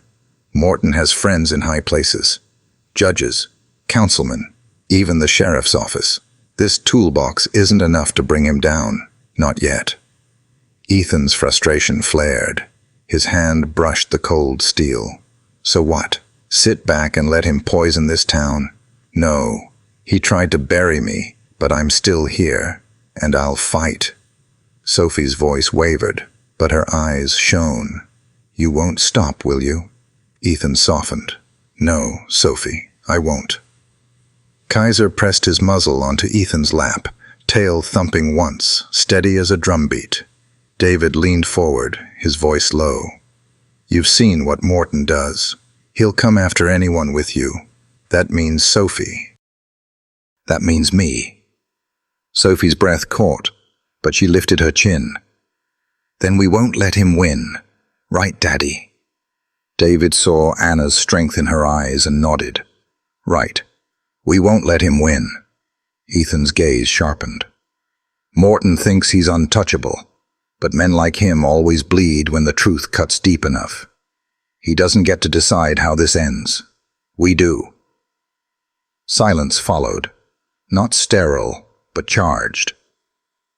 The silence before a storm. Sophie brushed her fingertips across the edge of the toolbox. "This is just the start, isn't it?" Ethan met her gaze, resolute. "Yes, just the start." David closed the box, lifting it with steady hands. "Then we'd better be ready. Morton won't stop until someone makes him." In that room, a fragile alliance hardened into steel. A battered officer, a Marine father, a brave child, and a loyal dog, bound not by fear, but by truth. The fight was far from over, but neither was their courage. The storm had passed by the time David brought Sophie home. Whisper Lake lay blanketed in white, the drifts glittering faintly beneath a waning moon. Their cabin breathed warmth again, the chimney puffing smoke into the cold night. Inside, chili simmered on the stove, filling the air with spice and comfort. David stirred slowly, knowing he wasn't much of a cook, but tonight wasn't about taste. It was about reclaiming something normal. At the table, Sophie hunched over her homework, tongue peeking from the corner of her mouth as she scribbled. Every so often she glanced at her father, her eyes soft with hope. Kaiser sprawled on the rug near the fire, ears twitching at every creak outside. Even at rest, the shepherd was on guard. "Smells good," Sophie offered. David chuckled. "Don't get your hopes up, Munchkin. Survival rations at best." She grinned faintly. "Mom used to burn toast all the time. You're not the only one." The words hung in the air like glass. David stirred harder, jaw tight. "I know." She always laughed about it too. The chili finished bubbling. He set a bowl before her. Sophie tasted it, smiled. "It's good. Better than toast." David laughed, real and rough, and for the first time in days the cabin felt alive again. But then, Kaiser rose, stiff as stone. His ears pricked, tail rigid, a growl rumbling from his chest. His eyes locked on the door. David froze, spoon clattering against the bowl. Instinct surged back, combat instinct he thought he'd buried. His hand slid to the pistol at his side. "What is it, boy?" Sophie's small voice trembled. "Daddy?" "Stay quiet," David murmured. Kaiser's growl deepened. Beyond the door, boots crunched on snow. Slow, deliberate. David's heart hammered. "Behind me," he whispered. Sophie obeyed, clutching his shirt. Kaiser crept forward, every muscle coiled. The lock clicked. The door swung open. Two men stepped inside, snow swirling behind them. One held a silenced pistol, the other a crowbar. The gunman raised his weapon, and Kaiser launched. The shepherd struck like a storm unleashed, teeth clamping the gunman's forearm.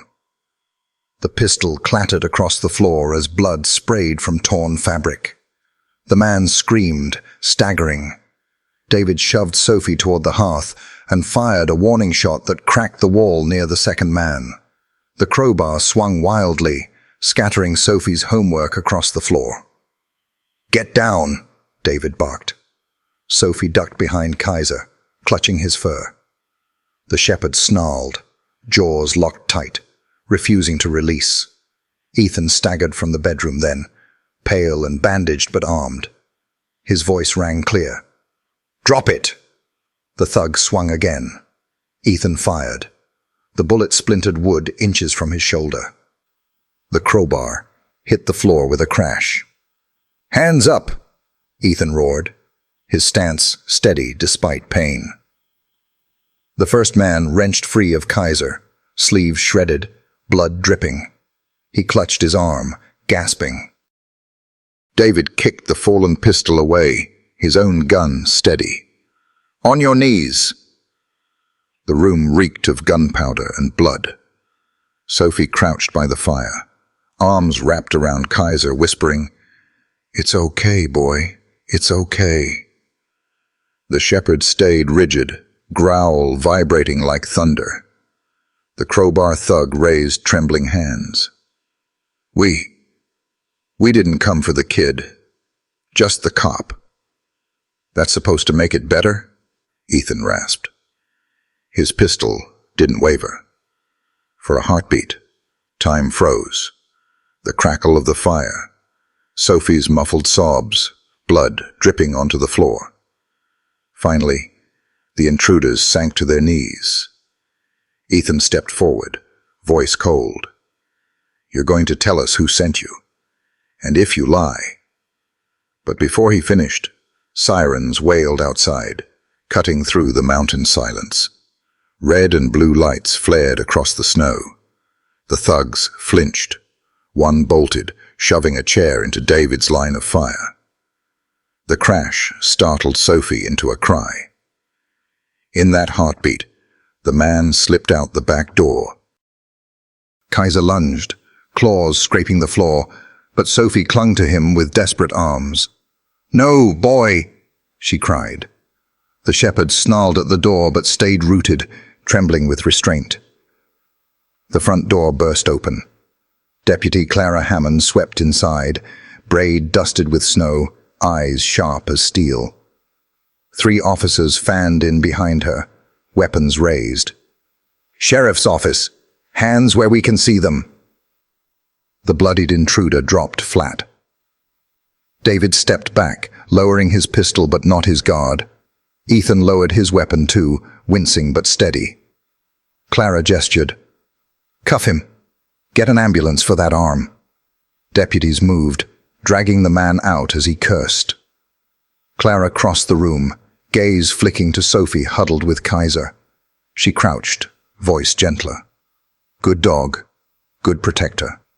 Sophie pressed her face into Kaiser's fur, whispering something only he could hear. Clara straightened, eyeing Ethan's bandages. "You should be in a hospital bed, not a firefight." Ethan gave a wry, hoarse smile. Didn't have a choice. "Morton's men?" she asked. His silence was answer enough. His eyes darkened. "They weren't here to scare me. They were here to finish the job." David stood tall beside him, pistol now holstered, though his gaze kept flicking to Sophie. The Marine in him was coiled, ready. The father in him burned with fear. "Where's the other one?" Clara snapped. "Out the back," David said, heading for the tree line. Clara spun, barking into her radio. "Unit 2, Ridge Road. Watch the mill." Deputies rushed back into the snow. The cabin sagged under the weight of silence. Sophie loosened her grip on Kaiser, though her hands still trembled.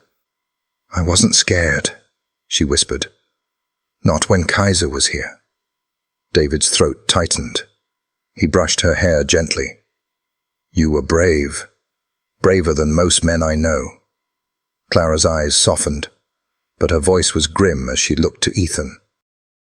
"This proves your case. Morton sent them. He isn't hiding anymore." Ethan leaned on the table, chest heaving, but his eyes burned with resolve. "Which means he's desperate, and desperation makes men dangerous. Morton won't stop until I'm in the ground." The fire crackled, shadows stretching across the walls. Sophie hugged Kaiser closer. The shepherd licked her hand softly, his steady presence stronger than words. Outside, The sirens faded into the hush of falling snow. Inside, Ethan's vow lingered heavier than the storm. Whisper Lake was no longer safe. The real battle had only just begun. The storm had passed, but Whisper Lake still wore its scars. Snow clung heavy to the black pines, bending branches like weary shoulders. The morning sky was pale, washed thin, as though the sun itself hadn't fully recovered. David parked the old truck on the roadside, its engine clicking as it cooled. The air was sharp, tinged with pine resin and something sour, ghosts of gasoline and memory. Ethan climbed out slowly, bandaged ribs stiff, every breath a dull ache. The hospital had cleared him for light duty, but there was no such thing when shadows carried guns. His steel blue eyes were steady. He wasn't here for comfort. He was here for proof. Kaiser leapt down from the truck bed, nose to the ground, tail stiff, ears pricked forward. He didn't wait for orders. He already knew why they'd come. David's boots crunched over packed snow as he joined Ethan. "You sure you're up for this?" Ethan gave a humorless smile. "I've had worse. I need to see it again. Make sure I wasn't imagining." Together, they followed Kaiser to the curve in the road where Ethan's cruiser had gone over. The snow was uneven, scuffed faintly by deer tracks, and men's boots, half erased by wind. Kaiser halted, barked sharply, and pawed at a patch where the snow was darker. David brushed it back. His glove came away black and slick. The smell was unmistakable. "Brake fluid," he muttered. Ethan crouched beside him, pain tightening his jaw as he dipped his fingers into the stain. He brought them to his nose, then nodded grimly. They bled the lines. This wasn't fate. Someone wanted me dead. Kaiser whined low, circling the guardrail. He pawed again, revealing shallow boot prints leading straight to the ravine's edge. David's eyes narrowed. 2 men, maybe 3. They worked right here. Ethan rose stiffly, staring at the black smear against the white snow, at the skeletal branches below. They waited until I was parked. Did it while the town slept. This wasn't chance. It was planned. The dog pressed his muzzle against Ethan's leg, amber eyes locked on his. Ethan's hand found the bent ear, voice raw. "You saved me, partner. You and Sophie both. Without you, I'd be buried under there." David exhaled, heavy with certainty. "So it's true. This was no accident. You've been marked." "Kyle Morton," Ethan said flatly. The name fell into the snow like stone. On the surface, he's the town's savior. Donations, parades, jobs. But his trucks don't just haul lumber. They move contraband. Drugs, weapons, things I can't even name. I was close to proving it. Too close. David scanned the ridge with a soldier's eye. Every shadow looked like a threat. He didn't count on Sophie and Kaiser. At Sophie's name, Ethan's expression softened. He pictured her trembling hands in the snow, whispering to him while the dog kept watch. "They saved me," he said quietly. David's gaze hardened again. "Proof is good, but proof won't keep you breathing. Morton won't hesitate to try again. How far are you willing to go?" Ethan met his eyes without flinching. "As far as it takes." For a moment, silence pressed heavy, broken only by the wind sighing through the trees. Then David extended a calloused hand. Ethan clasped it firmly. A pact forged not in words but in resolve. Kaiser barked once, sharp and sure, sealing it. That night, the cabin was warm but tense, firelight painting long shadows across the walls. The low table in the living room was buried under Ethan's evidence. Receipts, photographs, scrawled notes in his blocky hand. Sophie sat cross-legged on the rug, sleeves of David's old flannel rolled above her elbows. She moved each paper with grave concentration, her small fingers smoothing crumpled corners, her tongue peeking from the corner of her mouth. "Receipts here," she murmured, stacking them neatly. "Pictures here, notes in the middle." Kaiser lay beside her, head on his paws, every twitch of his ears betraying vigilance. When a branch snapped outside, he growled low until Sophie touched his back, her voice soft. "It's okay, boy. Daddy's here. Ethan's here." He quieted, though his eyes stayed on the door. On the couch, Ethan dozed in exhaustion, one arm draped over his bandaged ribs. In the kitchen, David worked on the back door's latch, unwilling to leave anything vulnerable after the attack. That left Sophie with the evidence, the puzzle pieces of a grown man's war against shadows. She picked up a photograph of the brake fluid stain, squinting in the firelight. She set it beside Ethan's note about sabotage, fluid loss. Her lips moved silently as she traced the letters with her finger. "This one matches," she whispered to Kaiser. His tail thumped once. Next, she found a faded receipt stamped with Morton Freight's insignia. She frowned. "Morton. Daddy and Ethan don't like that name." She set it carefully on the receipts pile, tapping its corner. "But if we put them all together, maybe they'll show something."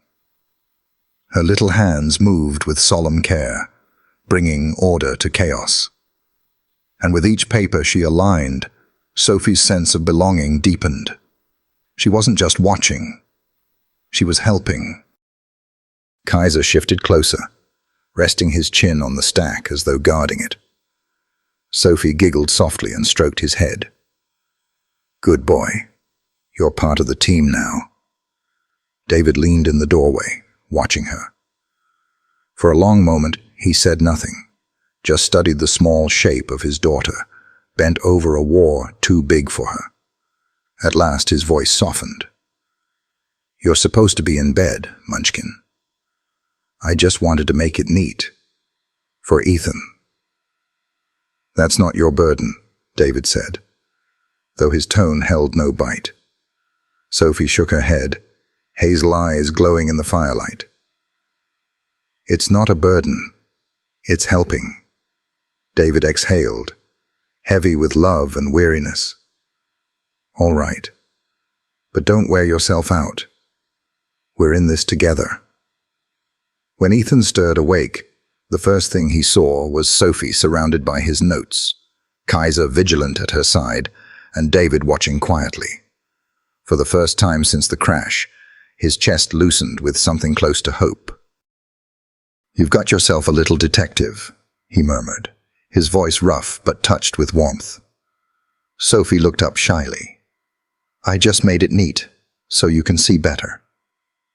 Ethan's throat tightened. He pushed himself upright despite the pain, his eyes steady on hers. "You did more than that, Sophie. You gave it heart." The fire crackled, the snow whispered against the windows, and in that small cabin on the edge of Whisper Lake, the lines of battle drew clear. Soldier, cop, child, and dog. A family bound by loss, loyalty, and a quiet vow. Morton's empire would not stand. On Sunday mornings, Kyle Morton was the man Whisper Lake admired. He stood tall in the front pew, wife in pearls at his side. Envelopes slipped quietly into the collection plate. On weekdays, he cut ribbons, shook hands, signed checks. To the town, he was generosity made flesh. But in the top-floor office of Morton Freight, the mask fell away. The space gleamed with mahogany and steel, a stage for power. Outside, snow-laden trucks idled like toys. Inside, the air was heavy, as if the walls themselves knew what was about to be spoken. Morton stood at the window, his scarred jaw twitching with rage. "He was supposed to die," he hissed. "The brakes were cut. The cruiser was meant to vanish in the ravine. And yet Officer Ward is alive. And worse, asking questions." Two men sat stiff at the table. One cradled a bandaged arm, courtesy of Kaiser's teeth. Morton's glare seared them both. "You come back bitten like fools, paraded out in cuffs, and now the sheriff's office circles like vultures. Do you have any idea how fragile reputations are?" The thug stammered. It was the dog. And Lane. The Marine fought like—" Morton's eyes narrowed. "The Marine?" The man hesitated, then blurted, "And the kid, Lane's little girl. She helped. Dog never left her side." Morton turned back to the window, his reflection a darker version of the man the town worshipped. His voice was quiet but venomous. A wounded cop, a soldier, a child, and a hero dog. Whisper Lake will love that tale. It makes me the villain before the first headline even prints. He faced them again, mask gone. Finish it. Ward disappears. Lane too. And the girl. He paused, eyes slitting. She is the weak link. Take her out, and the others will fold. The room went still. Even the heater seemed to falter. She's just a kid, one muttered. Morton's voice cut like ice. She's leverage. If you can't stomach it, find someone who can. Because if that girl breathes another week, everything I've built crumbles. He lifted a crystal glass, swirling the amber liquid inside. Do you know why I thrive here?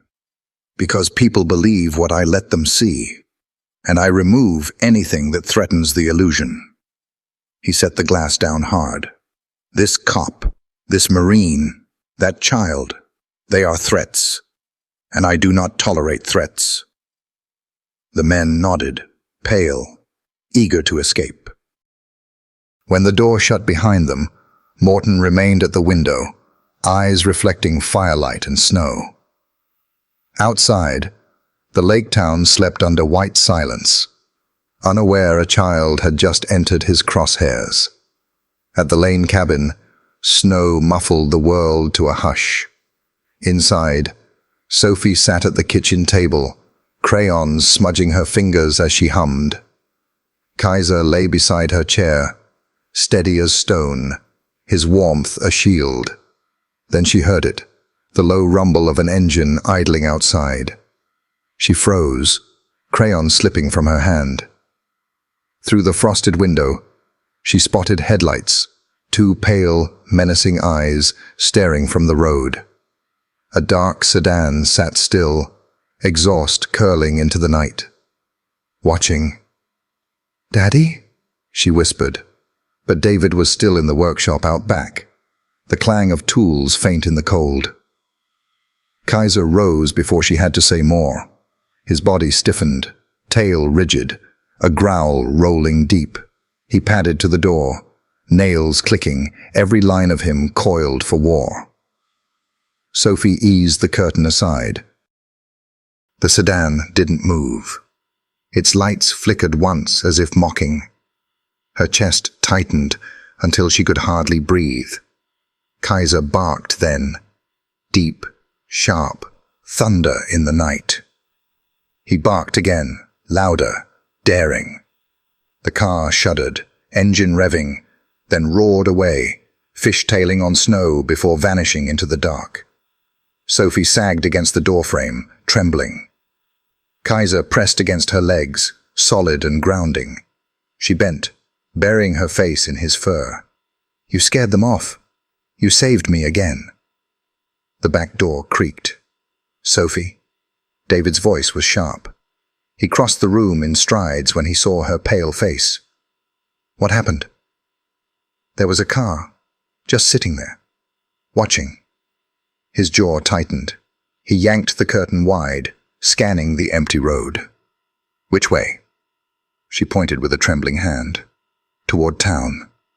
David crouched, brushing a thumb across her cheek. "You did good, Munchkin." And so did Kaiser. For a moment they stood together, the Marine, the child, the dog, knowing the cabin's walls felt thinner now. Later, the fire crackled in the hearth, while Ethan and David sat at the kitchen table, Sophie asleep down the hall with Kaiser curled protectively at her bed. Papers lay scattered before them, receipts, maps, photos, evidence. Ethan rubbed his face, exhaustion etched deep. "If I take this to the state police or the press, Morton burns it all before anyone looks twice. And if he feels cornered—" He trailed off. Both men knew what that meant. David leaned forward. "You're worried about Sophie." "She's just a kid," Ethan said hoarsely. "She shouldn't live with targets painted on her walls." David's voice was steady. "She has us. She has Kaiser. She isn't alone." "She shouldn't be in this fight at all," Ethan snapped, regret flashing after. From the hallway came a faint shuffle. Neither man noticed until Sophie's voice cut the silence. "You don't have to be scared for me." She stood barefoot in her nightdress, hair tousled, eyes glowing with a light too steady for her age. "Mom always said, 'The truth is stronger than fear.'" The words landed like a stone in still water, rippling through the room. Ethan's throat tightened. "She said that?" Sophie nodded, her hand brushing the papers as if claiming them. "Even when fear feels bigger, truth always wins in the end."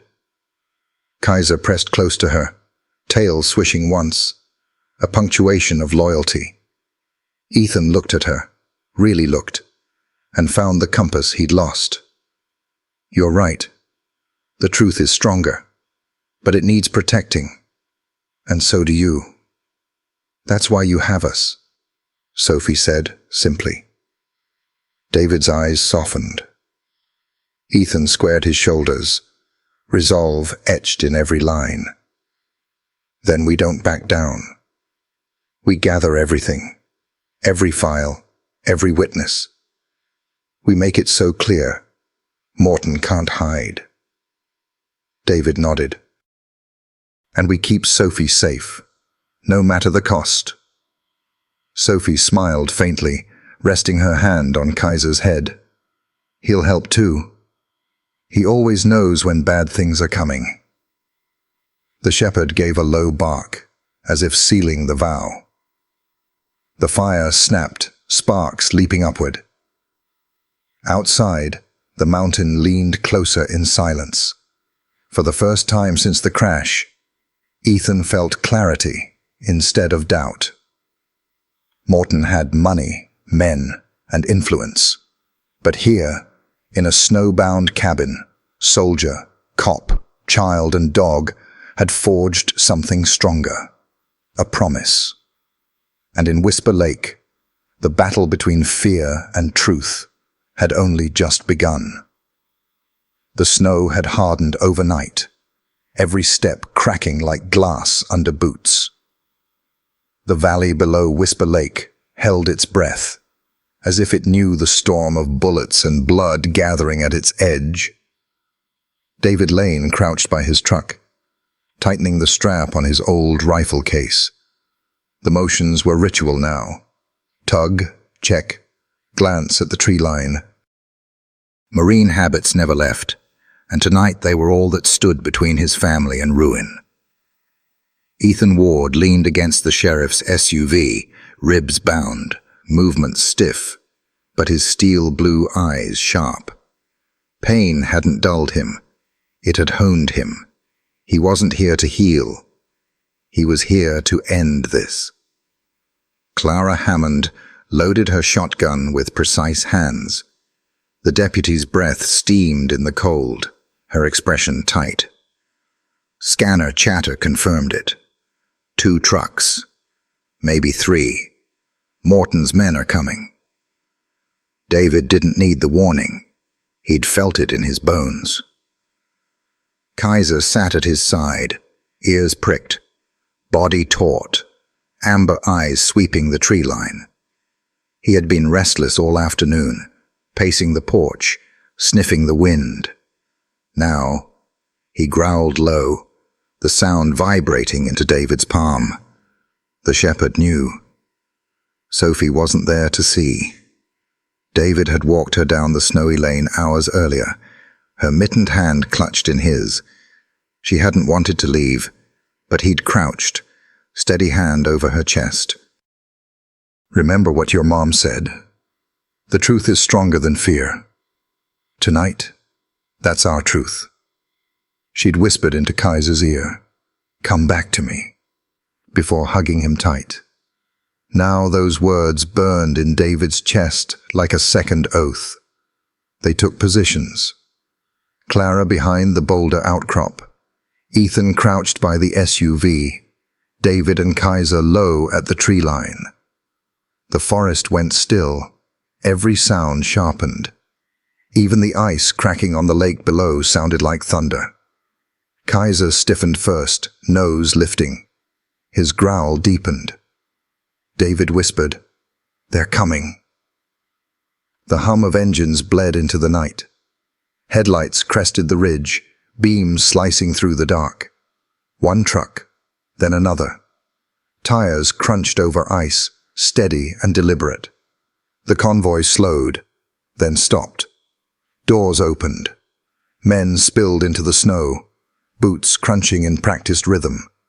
Rifles gleamed in the light. Hoods shadowed their faces. Morton hadn't sent amateurs. These were men who knew how to kill. David's pulse thudded. He signaled with 2 fingers. Clara nodded.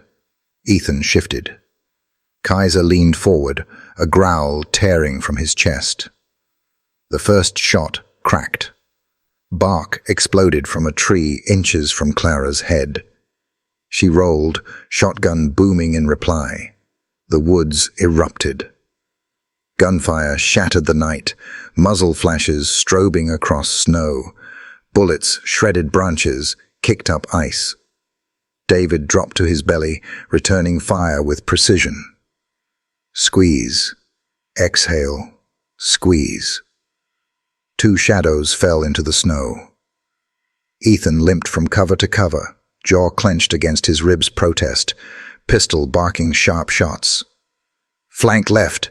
Don't let them circle us." Clara obeyed, sliding to a new angle. Each blast from her shotgun echoed like thunder across the valley. Then David caught movement, too close. A gunman slipping behind him. Kaiser lunged before David could turn. The shepherd slammed the man to the ground, jaws clamping around his arm. The attacker screamed, rifle clattering away. He scrabbled for a pistol. David fired, the weapon spinning into the snow. "Kaiser!" David's chest clenched with both terror and pride. The dog held fast, growling until the man went limp. But when Kaiser pulled back, a line of blood streaked his flank where a bullet had grazed him. He shook it off, teeth bared, eyes burning. "Good boy," David rasped, swinging back to the fight. The SUV's windshield shattered under gunfire, glass raining over Ethan as he fired through the haze. Clara's shotgun clicked empty. She ducked behind cover, reloading with frantic hands. Bullets chewed the rocks above her head. The stench of gunpowder and pine sap filled the air, snow mixing with smoke until the world blurred white and gray. David's voice thundered. "Hold this line! Don't let them break through!" Kaiser darted toward another shadow. The man froze at the sight of the beast, charging. Clara fired, and he crumpled into the snow. Minutes stretched into hours. The three of them, Marine, cop, deputy, and one wounded but relentless dog, held fast. Their line didn't break. Then, headlights swung wildly. Shouts rang from the attackers.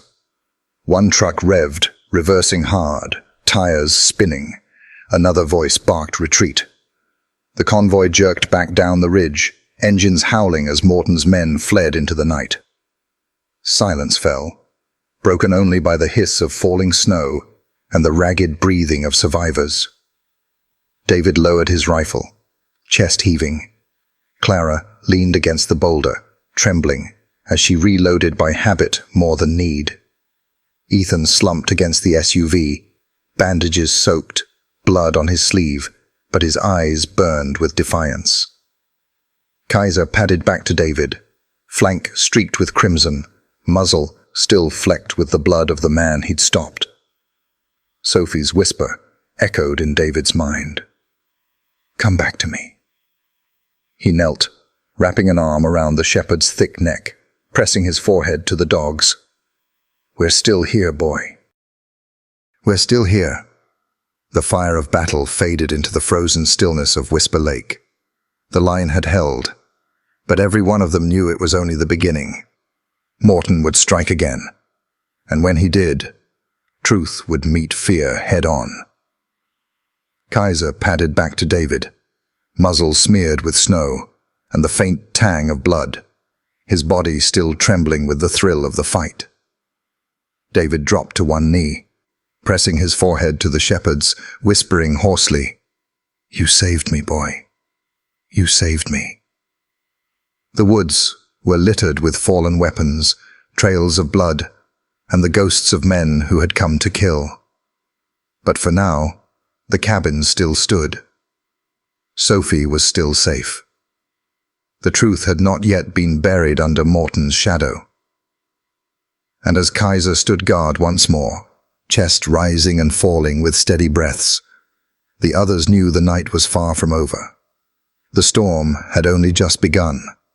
The firefight had ended in echoes, the last crack of gunfire swallowed by the trees. Now the woods stood in a tense silence, broken only by the crunch of boots on ice and the ragged breaths of men who had survived what was meant to destroy them. David pushed forward through the drifts, his rifle low, Kaiser at his side. Clara stayed back to secure the wounded and call in the sheriff's backup. But Ethan pressed on toward the lake, each step pulling him deeper into the cold. His ribs screamed with pain, his legs burned with exhaustion, but his eyes stayed fixed on the tracks cutting through the snow. Morton was running. The trail was easy to follow. Heavy boots breaking ice, the dark splash of blood where a branch had clawed him, the frantic stagger of a man who had never known how to fight for his own life. The polished benefactor of Whisper Lake was gone. What remained was only desperation. The trees opened to the frozen expanse of the lake. Moonlight poured across the ice, turning it into a silver stage. At the far edge, Morton stumbled to a halt, his breath clouding, his pistol shaking in his hand. His face was pale, his eyes wild, stripped of the mask he wore in town halls and church pews. Ethan stepped into the clearing, his pistol leveled, his voice ragged but steady. "It's over, Morton." Morton's laugh cracked in the night, brittle and false. "Over. You think dragging me out here makes a difference? You think anyone in this town will believe you over me?" He gestured with the pistol, his hand trembling. "I own this place. The trucks, the council, the sheriff's friends, they all answer to me. Without me, Whisper Lake freezes and dies." Ethan's jaw clenched. "Without you, this town finally breathes again." Morton sneered, spittle freezing on his lips. "You're a broken cop, clinging to scraps. Do you think anyone cares about your receipts and photographs? Do you think the truth matters against power? Ethan's voice rose, sharp and cutting. Truth always matters. It's the only thing that outlasts men like you. Morton's eyes flickered, uncertainty cracking through his rage. His gaze darted to the tree line where David emerged, rifle trained steady, Kaiser stalking at his side with a low growl. The shepherd's amber eyes locked on him, teeth bared, and Morton's breath hitched. "You brought the mutt," Morton spat. "Figures. You hide behind dogs and children." David's voice cut across the ice, low and deadly. "That mutt saved this town tonight. And you're right about one thing. You've been hiding behind children too. Sophie could have died because of you." Something flickered in Morton's face. Shame, perhaps, or the last recognition of the line he had crossed. But it vanished in a heartbeat, replaced by fury. He raised the pistol, hand shaking. Kaiser barked, a thunderclap in the stillness, lunging forward just enough to break Morton's focus. His shot went wide, splintering ice yards away. Ethan fired back, one shot, precise, shattering the pistol from Morton's hand. It clattered across the frozen lake, skidding into the shadows. Morton fell to his knees, clutching his bleeding hand, staring up at the men who now loomed over him. The empire he had built, carefully, ruthlessly, had collapsed into this single moment. The polished benefactor was gone. The criminal remained, cornered and broken. "You'll never hold me," Morton rasped, his voice raw. "Lawyers, money, I'll walk free." Ethan stepped closer, his breath steady, his pistol still trained. Maybe you'll buy yourself another month, another year, but you'll never walk Whisper Lake streets the same. They'll know. Everyone will know who you really are." David moved in, pressing Morton into the snow, binding his wrists with the cuffs Clara had thrown from her belt minutes earlier. Morton fought weakly, cursing, but the fight was gone from him. Kaiser stood over them, his chest heaving, his growl constant, a living reminder of the justice Morton couldn't buy his way out of. Sirens wailed faintly in the distance, growing louder, closer. The sheriff's back up at last, climbing the mountain roads. Ethan lowered his pistol, his arm trembling from exhaustion, his chest heaving. He stared down at Morton, at the ruin of the man who had hidden so long in plain sight. For weeks, for months, he had wondered if justice in Whisper Lake was even possible. Tonight, in the freezing dark, he had his answer. David looked at him, his voice steady. "It's done." Ethan shook his head slowly. "No, this is just the beginning. His men, his money, they'll try to bury the truth. But we've got enough now. We've got witnesses, evidence, and a town ready to stop being afraid." Kaiser pressed against Ethan's leg, warm and grounding. Ethan reached down, resting a hand on the shepherd's head, his voice breaking just slightly. "And we've got him to thank for making sure we made it here." The sirens drew near, red and blue lights flickering against the trees. Morton sagged in the snow, his empire crumbling as steel bracelets locked around his wrists. For the first time in years, Whisper Lake seemed to exhale, as if the weight pressing on its chest had finally begun to lift. And on the edge of the frozen lake, under the watch of stars and snow, truth stood taller than fear.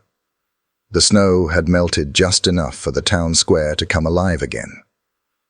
Outside the old brick town hall, lanterns swung from posts, streamers stretched between windows, and the faint music of a brass band drifted through the crisp winter air. Whisper Lake, long haunted by secrets and shadows, had gathered in force. For once, not in fear, but in gratitude. Inside, the hall glowed with warmth. The wooden beams, polished by generations of hands, were draped with garlands of pine and white ribbon. The scent of coffee and baked bread mingled with the murmur of voices. Men in work jackets and women in Sunday dresses filled the rows of folding chairs, their faces lit with anticipation. Children perched on their parents' knees, whispering excitedly about the dog everyone had heard about, the one who had fought like a soldier in the snow. At the front of the hall, a simple stage had been raised. The American flag hung at the back, flanked by the state banner and the sheriff's office seal. On the podium, a single microphone stood waiting. Sheriff Callahan, a broad man with graying hair and a voice that carried like a church bell, stepped forward. He placed his hands on the podium, scanning the room before speaking. The murmurs hushed into silence. "We gather here tonight," Callahan began, his voice steady but rich with emotion. "Not just to celebrate survival, but to honor courage. Courage doesn't always wear a badge or a uniform. Sometimes it wears grief and keeps moving. Sometimes it wears small hands and a brave heart, and sometimes—" He paused, a smile tugging at the corner of his mouth. "Sometimes it has 4 legs and a bark that saves lives." The hall erupted in warm laughter and applause. Sophie, sitting with David and Ethan in the front row, blushed, her small hands twisting in her lap. Kaiser sat at her feet, chest proud, amber eyes scanning the crowd as if he knew this was all for him. Callahan lifted a paper from the podium, his voice rising again. "Tonight, Whisper Lake stands to thank those who refused to bow to fear, those who stood their ground when darkness tried to swallow our town." He looked to the front row. Sophie Lane, David Lane, Officer Ethan Ward, and Kaiser. The hall erupted again, this time with cheers that rattled the rafters. Neighbors rose to their feet, clapping, whistling, stomping boots against the wooden floor. Sophie's cheeks flushed red as David placed a steady hand on her shoulder, guiding her toward the stage.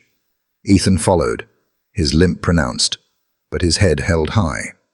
Kaiser trotted alongside them, tail wagging just enough to brush against Sophie's dress. As they climbed the steps, Sophie's eyes widened at the sight of the crowd. It was bigger than she had imagined. All those familiar faces turned toward her, all those voices calling her name. Her chest tightened, but when she glanced down, Kaiser's steady presence grounded her. She pressed her hand to his back, and he looked up at her with calm, unwavering eyes. Sheriff Callahan extended his hand first to David. A Marine who carried his training into our streets, not for glory, but to shield his daughter and a brother in arms. He turned to Ethan, a cop who refused to bend when corruption struck at his very life. Then he bent slightly, smiling at Sophie. "And a little girl who reminded us all that truth is stronger than fear." The crowd roared again, and Sophie ducked her head, her small hand still resting on Kaiser's fur. "And last," Callahan said, raising his voice over the applause, "to Kaiser, guardian of Whisper Lake, protector of the innocent, proof that loyalty is stronger than any weapon." The hall shook with cheers, boots pounding, hands clapping. Sophie hugged Kaiser tightly, her face glowing with pride she didn't quite know how to carry. Callahan stepped back from the podium, gesturing for the 4 of them to remain at center stage. "Tonight, we remember that courage does not come from titles. It comes from the choices we make when fear tries to rule us. And because of these 4, Whisper Lake stands safer, stronger, and free from the shadow that has haunted it too long." The townsfolk rose to their feet in unison. For a moment, the little mountain town was one voice, one heartbeat, echoing through the hall with the thunder of applause. David's eyes glistened as he looked at his daughter, her small shoulders straight, despite the weight of all she had lived through. Ethan stood beside them, jaw tight, pride flickering in his battered features. And Kaiser sat tall, ears forward, his chest rising and falling in rhythm with the roar of the town that now saw him not just as a dog, but as a guardian. The truth had prevailed.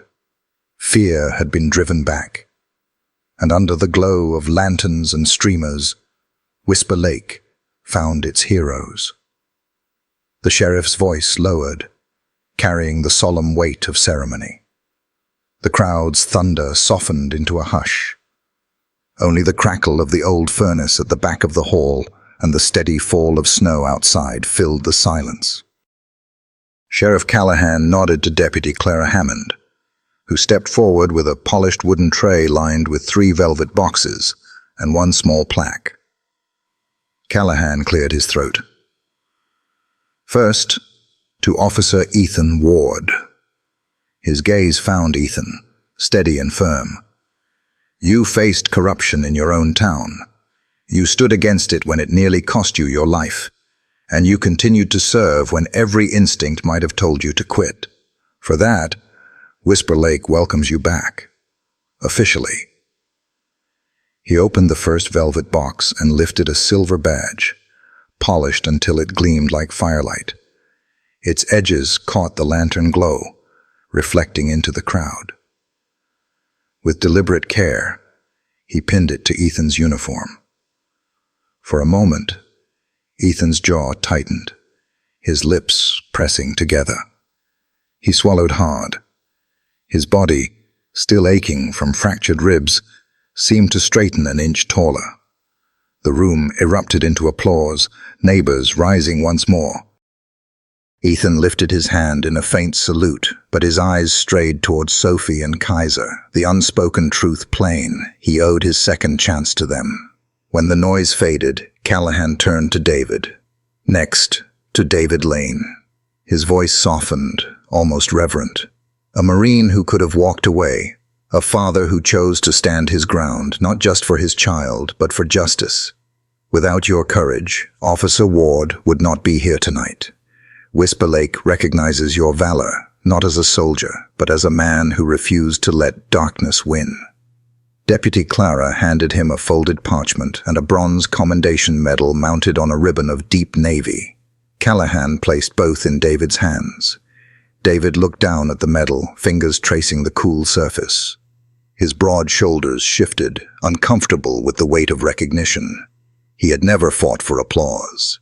Yet when he glanced at Sophie, eyes wide with pride, he gave the smallest of nods and tucked the commendation close to his chest. And the sheriff's tone brightened, carrying warmth. But courage doesn't always come with age or training. Sometimes it shines through the smallest voice in the darkest hour. Sophie's eyes widened. She shrank slightly behind David's arm, but Callahan extended a hand toward her. Sophie Lane stepped forward. The crowd hushed. Sophie's boots clicked softly against the wooden stage as she moved, her hand brushing along Kaiser's back for reassurance. Callahan knelt so his tall frame wouldn't tower above her. Clara placed a small silver charm on a ribbon into his hand, the shape of a lion's head engraved delicately in the center.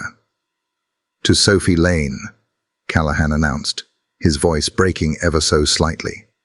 Whisper Lake names you our little lion heart, for standing firm when fear tried to silence you, for believing that even the smallest hand can protect a life. Gasps of delight and murmurs of approval rippled through the crowd. Sophie blinked back tears as Callahan slipped the ribbon gently around her neck. The charm gleamed against her dress, catching the lantern light. She pressed her fingers to it, whispering, "Thank you," her voice trembling but clear. The sheriff's throat worked as he straightened. He turned last to Kaiser, who sat tall and unyielding, his eyes fixed forward as though he understood every word. Clara lifted the final velvet box. Inside lay a medallion of polished brass, engraved with a single title, Guardian of Whisper Lake. Callahan bent down, his weathered hands surprisingly gentle as he placed the medallion around Kaiser's thick neck. The crowd exploded into applause, the sound thunderous enough to rattle the windows. Children squealed with delight. Old men wiped their eyes. Someone whistled, and others laughed through their tears. Kaiser did not flinch or bow.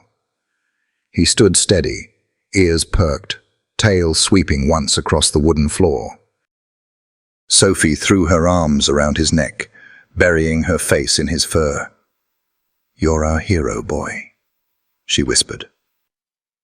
Kaiser let out a low, content rumble, leaning into her touch as though accepting the truth of her words. From the front rows, townsfolk rose to their feet.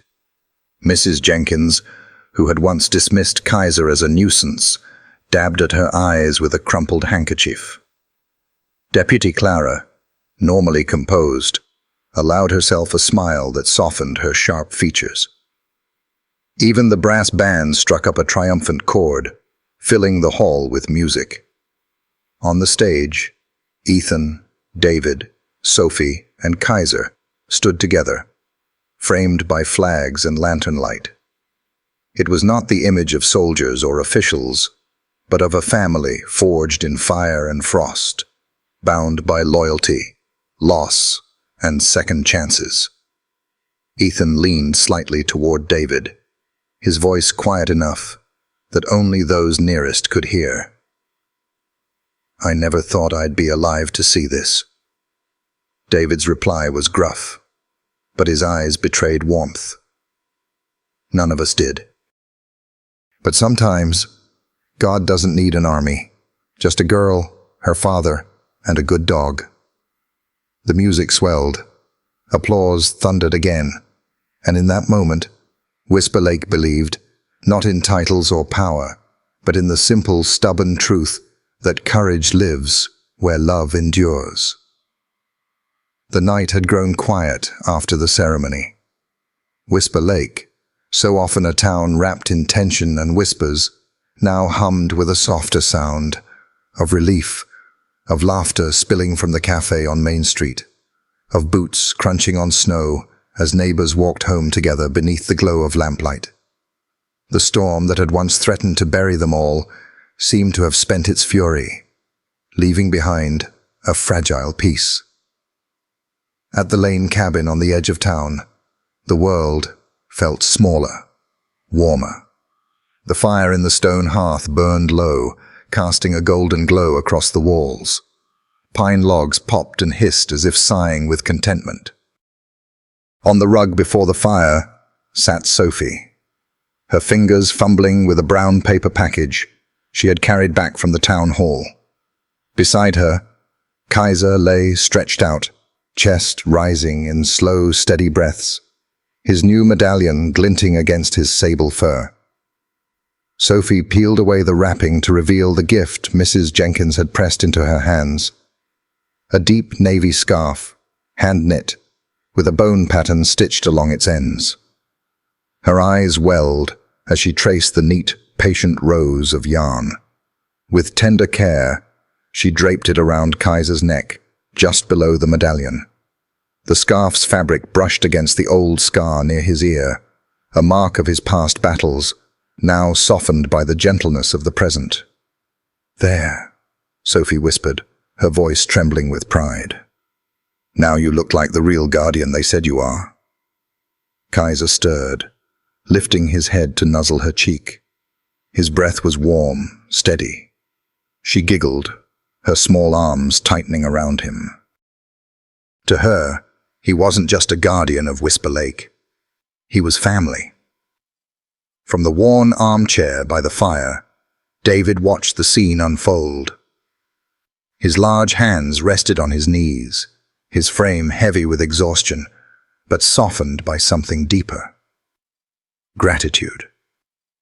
The Marine, who had once returned from war carrying only silence and scars, now found himself smiling at the sight of his daughter laughing again.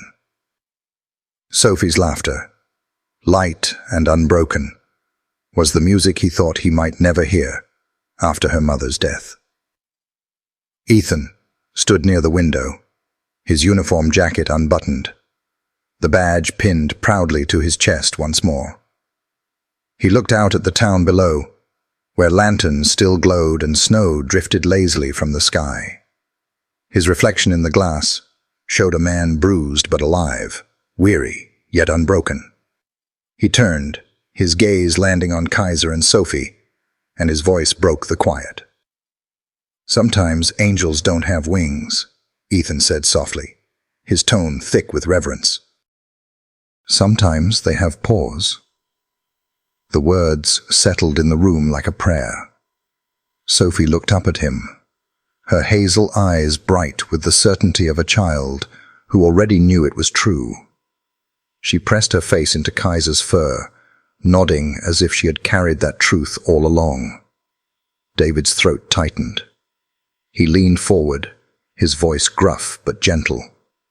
"He saved more than just your life, Ethan.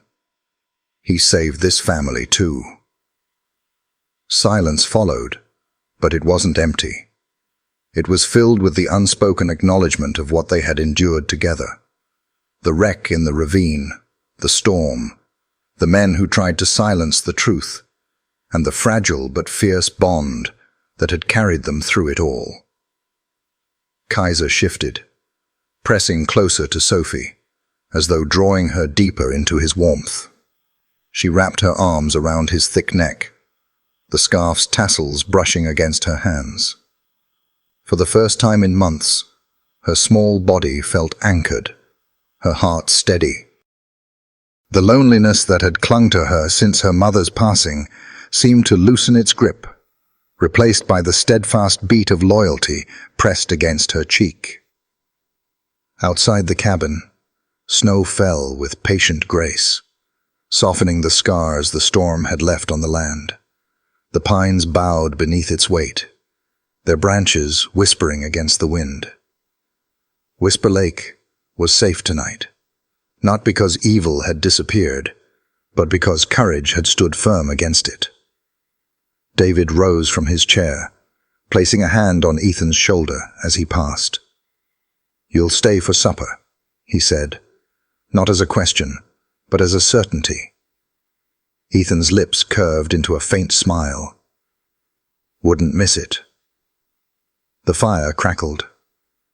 The old cabin, once a place of grief and silence, now breathed with life again. Sophie's laughter, David's steady presence, Ethan's quiet resilience, and Kaiser's loyal watch filled the air. At that moment, they were more than survivors. They were something new, reborn through trial, bound by love, carrying forward not just scars, but hope. And as the lanterns in town flickered low, and the snow settled like a quilt over Whisper Lake, Sophie whispered into Kaiser's ear the words she had been carrying in her small heart all night. "We're safe now.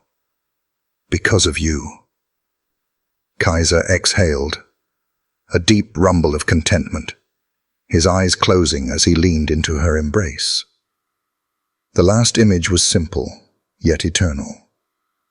A child's arms wrapped around her dog, the medallion and scarf catching the glow of the fire, the town outside resting in peace.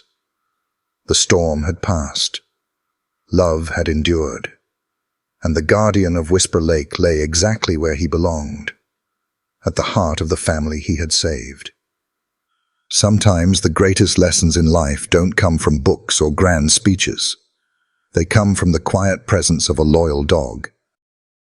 German Shepherds especially remind us that courage can be silent, and love can be shown in the simplest ways: a steady gaze, a protective stance, or the warmth of a body curled close on a hard night.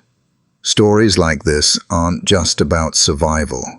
They're about the bond that makes us stronger, the unspoken promise between people and their dogs. It's a reminder that loyalty and love can guide us through even the darkest seasons. If you'd like to deepen that connection with your own dog, there's a resource I've found comforting and thoughtful, something you might explore if it feels right. It's not about training tricks, but about understanding, listening, and building that quiet trust that lasts a lifetime. I'll leave that with you, friend. And as always, may your days be filled with the steady heartbeat of companionship, the joy of small moments, and the comfort of knowing that love, whether it has 2 legs or 4, never truly leaves us.